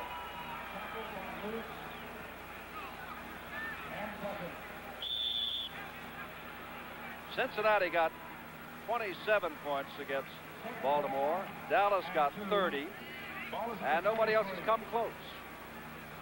Steelers already have 26, had that at the half. And the most the Steelers have ever given up is 30, and that's in their third game of the season. Second down, short yardage, Harrison. Very close to the first down, and may have it at the 40-yard line of Baltimore. Chayunsky drives him back. It is a first down for the Pittsburgh Steelers. Ed Marchibota looking over that game plan, wondering what is there in there that he can call on, change. One kind of gets the feeling, Jim, that the defense is affected by the fact the offense had the ball inside the 40-yard line 3 different times without turning it over and still came out with no points. Could be tough from here on in. Both Stallworth and Swan are wide to the right. Bradshaw, there was a blitz on, and there's a catch made by Lynn Swan at the 27-yard line. And Swan took quite a rap. First down. I'm sure Lynn will be all right, Jim. How many times have you seen him make catches like this? Last week, he took a very nip-and-tuck battle with Houston and turned it into a 21-0 game. Similar pattern. He got underneath, the ball was thrown, came right into the crowd. Toughest pattern a receiver has to catch. He caught it getting hit. There's a very large and vocal crowd of Steeler fans with their black and gold hats across the way. And this series of plays happening right in front of the Pittsburgh seats, so they're having a nifty time. From the 27, first down. Reggie Harrison puts his head down. And the backs now are beginning to simply move the people out. That's right over Chayunsky, but Harrison did not give up and got about 4, the second 2 on his own. Second down and 6, less than a minute to go in the third quarter. Baltimore last year was 1-4, wound up 10-4. Pittsburgh this year was 1-4, wound up 10-4. But Marchibona said there was a big difference. Pittsburgh were the defending champions and had the pressure, knew what they could do. Baltimore a year ago, it was kind of Cinderella time. Quick opener, Harrison gets down near the 20-yard line. And it'll be third down and maybe 3 to go. Joe Ehrman down the bottom along with Jim Chiunsky.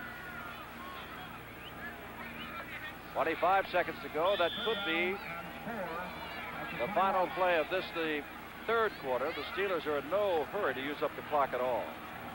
15 seconds to go. And the play clock has got about 19 seconds to go. Chiunsky today has had an outstanding day. 11 tackles, 4 assists. He's had to do most of it himself. Still 5 seconds to go. When you see a linebacker that's made 11 tackles and some assists, somewhere up front, your defensive line is getting handled, and I believe that's the real key. Well, that's the Pittsburgh bench. They're up on top. Are they looking at Oakland? Right now, it looks like they are. The preceding was brought to you as a public service by the National Football League. I'm Jim Simpson with John Brody, and while we were away, we took a little vote among ourselves. Maybe the Steeler fans, maybe the Steeler players, the coaching staff will disagree, but as far as John Brody and I are concerned, we don't remember the present-day Steelers, meaning of the last 3 years, and they've won 2 Super Bowls, playing this well. They are absolutely devastating today, and they've done everything right on offense and defense, and Baltimore's had very little chance to do anything. 3 wide receivers in, Swan, Lewis, and Stallworth.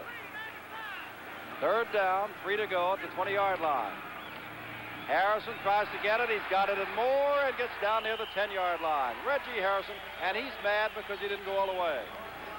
He ducked under 3 tacklers on his way down to the 10-yard line. He got about all there was to that play. You can see now, here comes Clack. He comes outside, gets on Stan White, does his job, kicks him out, creates a hole.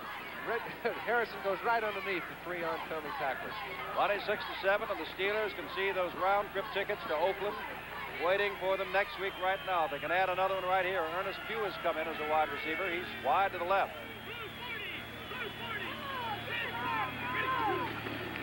Bradshaw lofts it for Lynn Swan. Has one hand on it, can't hold it out of bounds. Bradshaw simply got the ball away in a hurry, depended on Swan to run under it. Next Sunday, either the Baltimore Colts, they would have an uphill battle to do it, or these Pittsburgh Steelers will be going against the winners of yesterday's ball game, which of course means the Raiders of Oakland. Kurt Gowdy and Don Meredith will be out there. But I think everybody knows the winner of that game will go on to the Super Bowl, which will be seen here on the 9th of January on NBC. Second down and 10 from the 10.5-yard line. Lewis is back in, along with Swan and Stallworth. Hugh has gone out. Over the middle, touchdown, Lynn Swan, his second of the day. Tell you, that just about puts the icing on the cake, and there's still 13 or 14 minutes left to play. Swan gets underneath the defensive back. Terry Bradshaw, again, just threw it as perfectly as you can picture. They're in a blitzing situation. Chiunsky's coming. They've got a safety blitz. Brian Saller's coming after Bradshaw. Leaves a big hole in the middle. Swan beats Mumford, and it's 6 more. Bradshaw only completed 92 passes before today for about 48%. Today, Bradshaw is 13 of 17 for 233 yards and a couple of touchdowns. An outstanding day by the man who hasn't been mentioned lately in the same breath with Burt Jones of Baltimore. But that Steeler team overall is very effective. It is 33-7. The Pittsburgh Steelers lead the Baltimore, a team they were slightly favored to beat. Swan, who at times has said he's actively considering retiring from the game because of the tough shots he's taken. I don't think he's going to retire. He just smiled at our cameras and put up the finger for number 1. No, his contract must be running out or something. He's enjoying this. Bobby Walden is going to try to kick off this time. Howard Stevens takes it at the 16-yard line. Roy Girella not handling the kickoffs today. Stevens trying to get outside. Pugh trips him up as he gets up to the 35-yard line.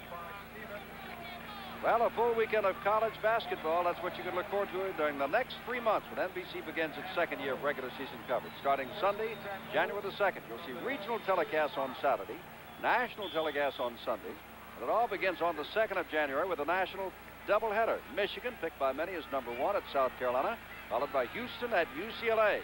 Grandstand gets our coverage on the 2nd, underway at 1 o'clock Eastern Time. Baltimore down by 26 points with 14 minutes to go. Ball on their own 34. Jones has to throw. Has the time. Across the middle, Lydell Mitchell. And he gets 5, 6, 7, 8 yards before put down by Jack Lambert. Well, if Pittsburgh hangs on to this, John Brody, Mitchell slow in getting up.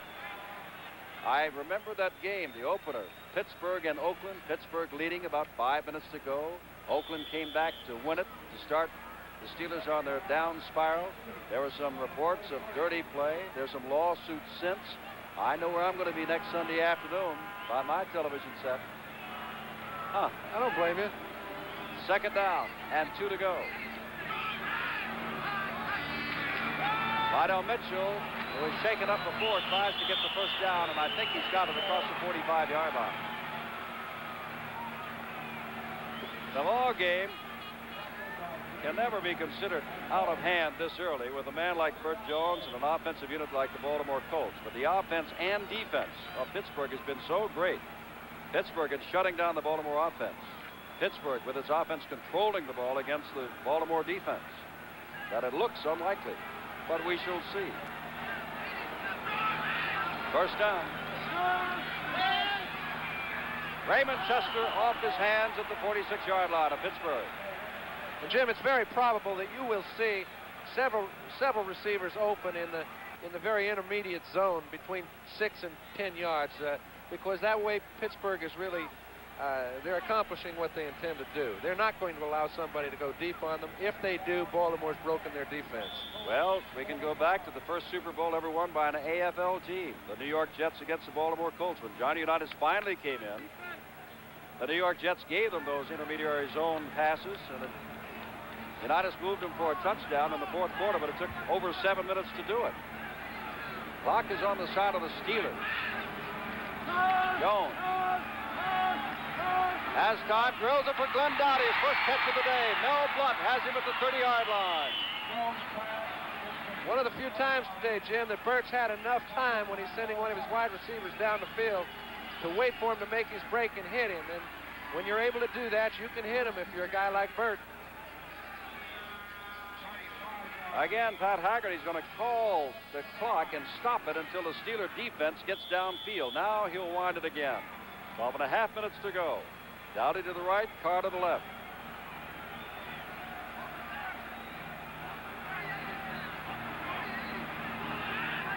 Ball is at the 29. This is intended for Carr. He's got it at the 10-yard line. Jones put it right at his knee top. You can see Andy Russell was trying to chuck him on the way out. However, Carr got by Russell. That's the key. He got by him pretty cleanly. That's not totally clean, but he got by him in time to be able to get his pattern run by the time Jones had to throw the ball, and you see the completion.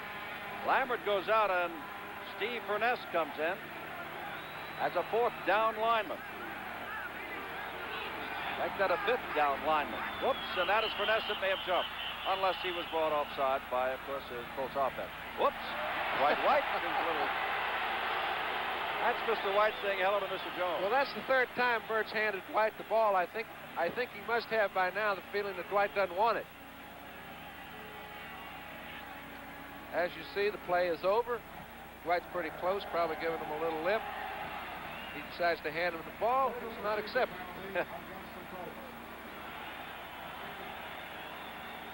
Again, apparently a legal motion as they step this off against the Colts. 33 points stacked up by the Steelers. Nobody scored that many against the Colts all year long. 7 points only for the Colts. Dowdy to the right, Carr to the left. It is Greenwood, Green, Furness, and Banaszak, the front four.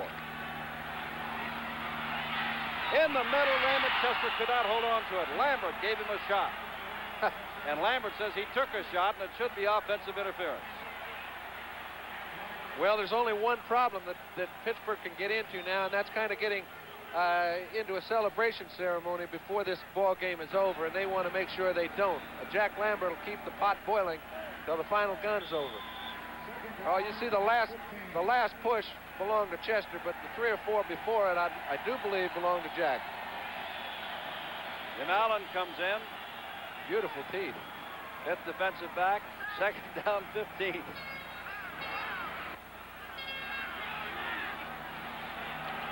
Blitz is on. He gets it away. It's headed for Carr, and it's off Blunt, and a hat is thrown by an official. That means he stepped out of bounds, Jimmy. Good coverage by Mel Blunt. That was Jack Fetter, the line judge, who threw the hat to say that had he caught it, it would not have been good. Because Carr had stepped out of bounds and come back. Ball is on the 16-yard line. Third down now. And 15 to go for the first down. They're using Green, Furness, and Banaszak up front now, and Taves joins the other 3 linebackers. They've got your 34 defense. 11:32 to go in the game. And a game dominated thus far by the Steelers. Colts trying to get something going here now. Jones, as blitz is on, he gets it away. Dowdy's got the football. Dowdy, as a flag goes down inside the 5-yard line.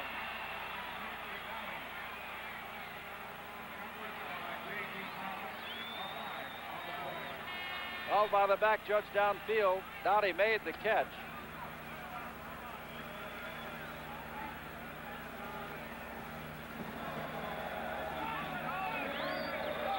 Interference. I'm surprised if they don't take this penalty, Jim, because the interference, I believe, would be a first down, and otherwise it'll be 4th.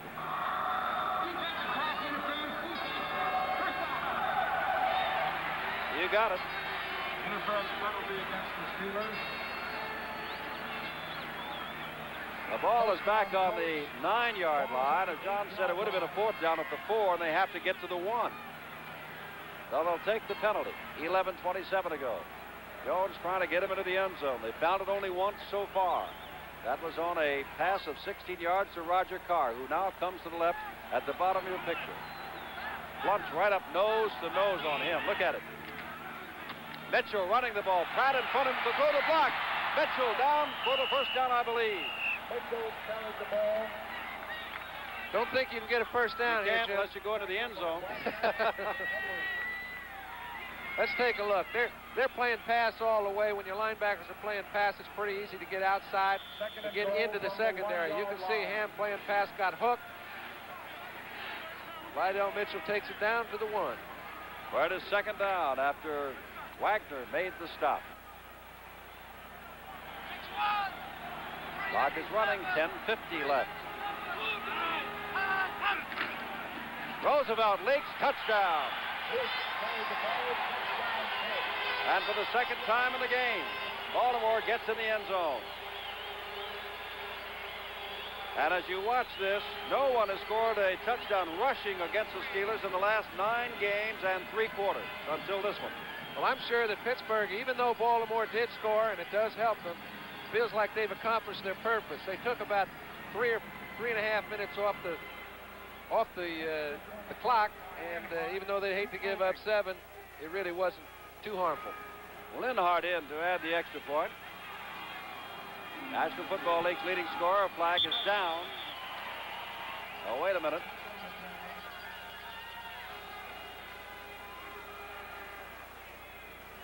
Offside, Steelers, so the point remains. 10:44 to go. We're in the final quarter here in chilly Baltimore, where most of these 60,000 fans are very disappointed because the scoreboard shows the Steelers are winning the ball game, 33-14. On the point after, Linhart will kick this ball off from the 40. The question in the minds of the Steelers is, how far is he going to kick it? A minimum of 10 or just boot it away with 10:44 to go? Most of the people are up as though he is going to try the onside kick. That's the only thing that can really hurt him. And that's what happened.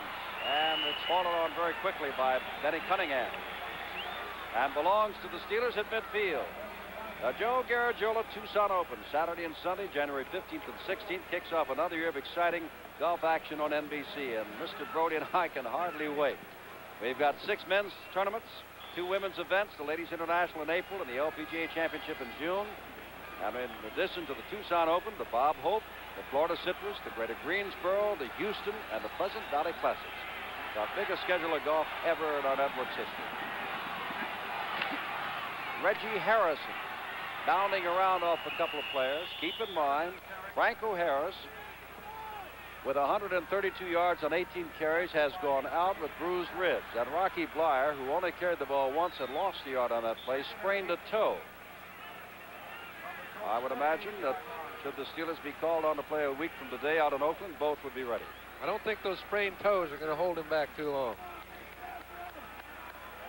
2nd down and 9.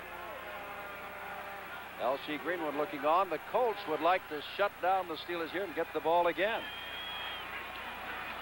But Bradshaw winning the throw. He's not been intercepted yet today and won't be there. That's Swan, and a flag goes down. Down in the holding area, too. Out at the 45-yard line. Jim Chansky made the stop of Lynn Swan, but everybody is walking back.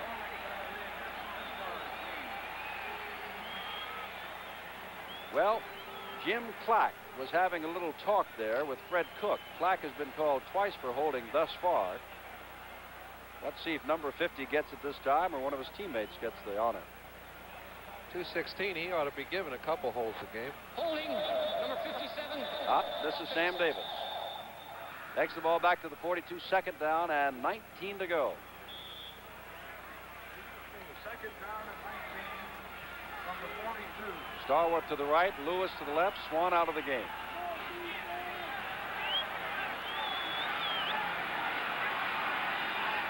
Bradshaw swinging it out there to Fuqua. Fuqua turns it upfield. That's Brian Salter who's got the chance, but he's got the 1st down inside the 30-yard line. Bradshaw completes yet another pass, and Fuqua turned it on. Jim, that was his little trail pattern the whole way. As soon as the ball was snapped, Bradshaw's going to Fuqua. What set it up is outstanding offensive line blocking. You can see they came out there. Jim Clack made a perfect block. That was Sam Davis, who was already outside, kicked the cornerback out, and all Frenchie had to do was run.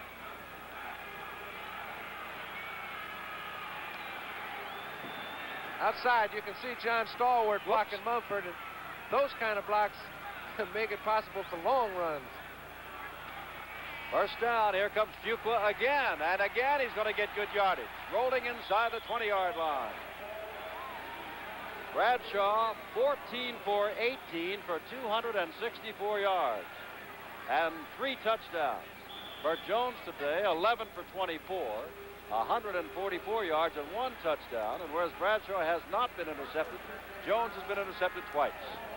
He hasn't had the most optimum of circumstances to operate in, Jim, but Bradshaw has definitely stolen this ball game away. Mike Lewis to the left.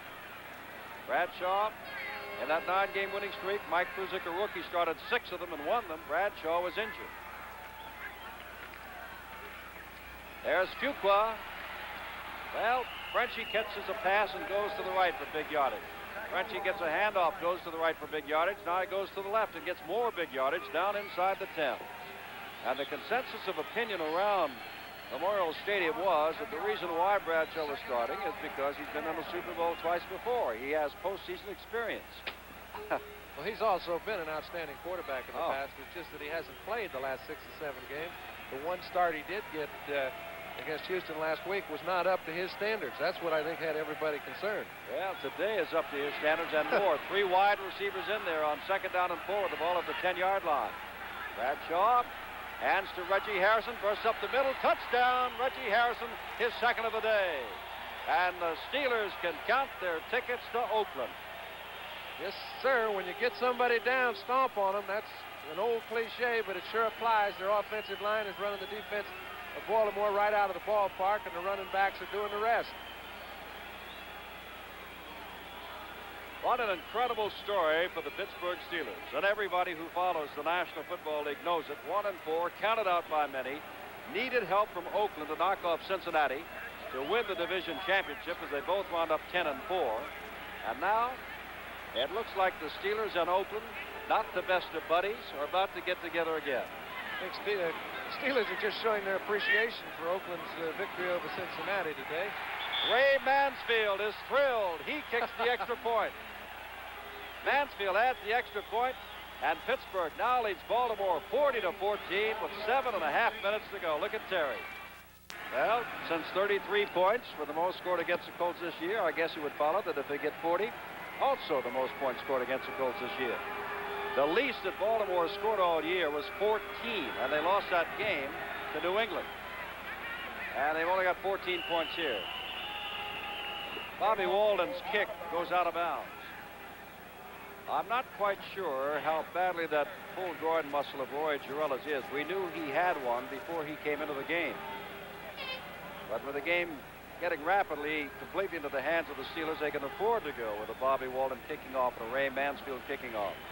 But they couldn't afford to be without him next week out in Oakland. I think they just got the maximum out of the Ranger, Ray Mansfield, with that one he slipped over the goalpost for a point. I figure he thinks he's done his job. Let somebody else have a go at it.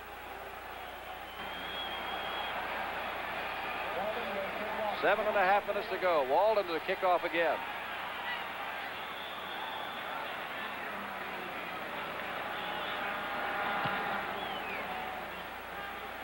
Look out, that's Ron Lee with Bruce Laird almost knocking him down. Ron Lee's got good speed. West Virginia rookie gets out to the 45-yard line.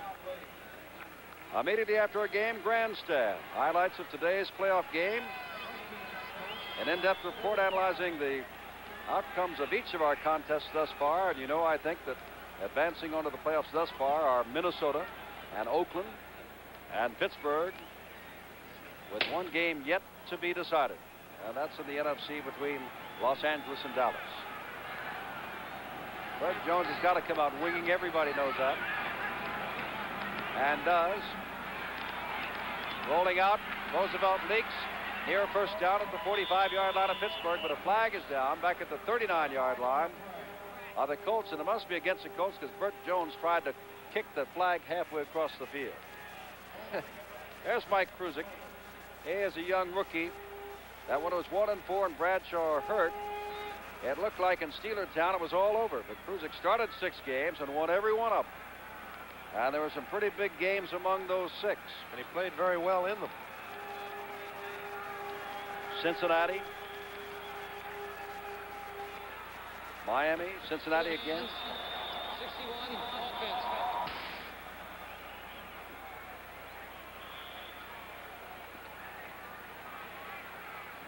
There's Mike Kruzik. He only comes from about 40 miles from here, and his parents used to drive up to Boston College to watch him play, and they drove to the Pittsburgh Steelers. They must figure they're home free. About an hour they could get here from their home and see the right kind of thing happen for their Steeler team, even though their son isn't playing thus far. Furness was off, and the flag is down as the ball is up in the air and out of bounds. Furness might have been in the backfield before Burt Jones got the snap. In any event, a flag is down. Flag on the play.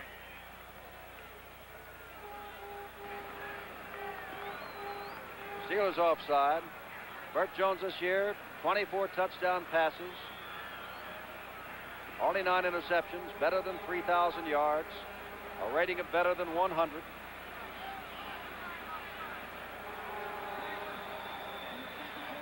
.64, that's Furness. As a matter of fact, in last week's game against Buffalo, a ball went off the hands of Dowdy when was intercepted by Buffalo's Doug Jones. Had that not gone off the hands of Dowdy, or if he'd simply dropped it, Burt Jones would be the leading passer in the National Football League, not Ken Stabler. But Stabler, who's in the playoffs next week, is the leading passer. And looked good yesterday. Look out, Burt Jones. Good maneuverability, but too many people there, and down he goes. Time is running out now, and so are some of the Baltimore fans. This is a sellout crowd, and where we saw no empty seats at all before, now great patches of blue are beginning to appear across the way. Jim, I'm sure it's very disappointing if you're a Baltimore fan, because the team really never has been in the game since they scored the first touchdown. And when you've come as far as they have and played as well as they have over the past year or 2 years and haven't won a playoff game, I know it's disheartening. Carr to the right, Dowdy to the left. Clock is running with less than 7 minutes to go. Flag is down. Carr throws it out here to Don McCauley. McCauley gets out of bounds at the 45, but remember, a flag is down. To repeat something that you will probably read in tomorrow's paper, and probably in the papers all week as we come up against a game against Oakland. The Steelers today have just been awesome. Offense, defense, very few mistakes. Not turning the ball over, except one notable time when Harrison dropped the ball down at the 2-yard line. But they came right back, shutting down the Colts.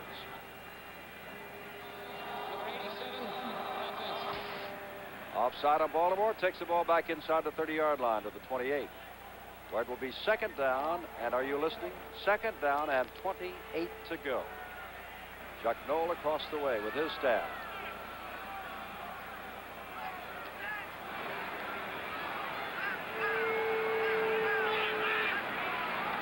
Burt Jones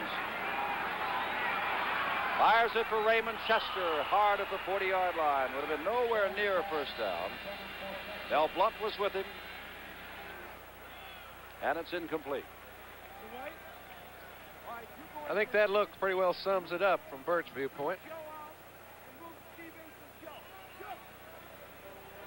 Third down and 27 to go.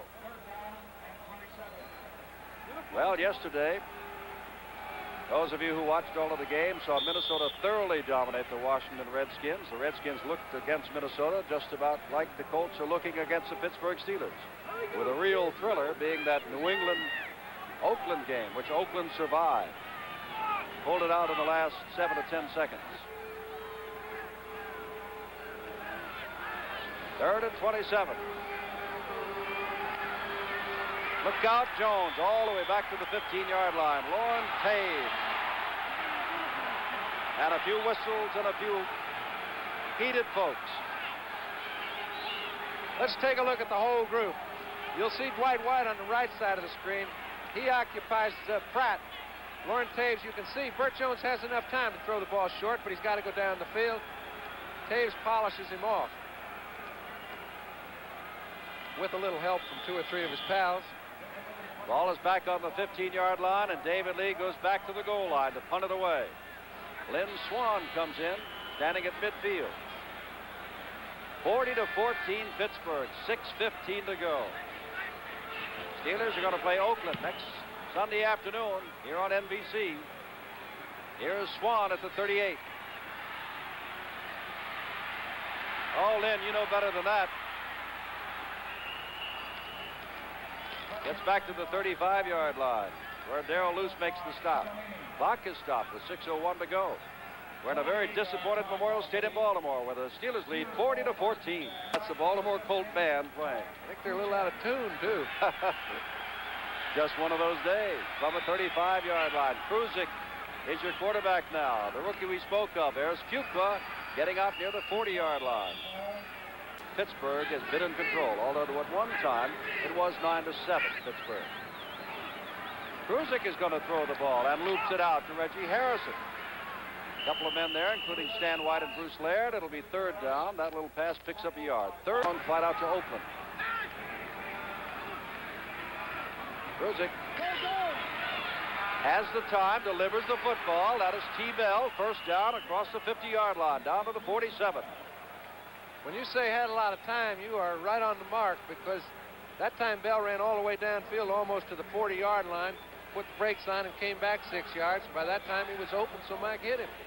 Randy Grossman comes in, and you can take the end of the story from there. Fuqua. It will decide who is the Super Bowl champion. Kruzik to Reggie Harrison. Harrison tries to get outside a block and does, and Salter knocks him down, but it's a first down at the 31-yard line.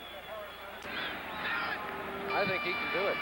Hugh and Bell to the right, and Kruzik back to throw, under pressure, and steps out of pressure. Looking, delivers the football.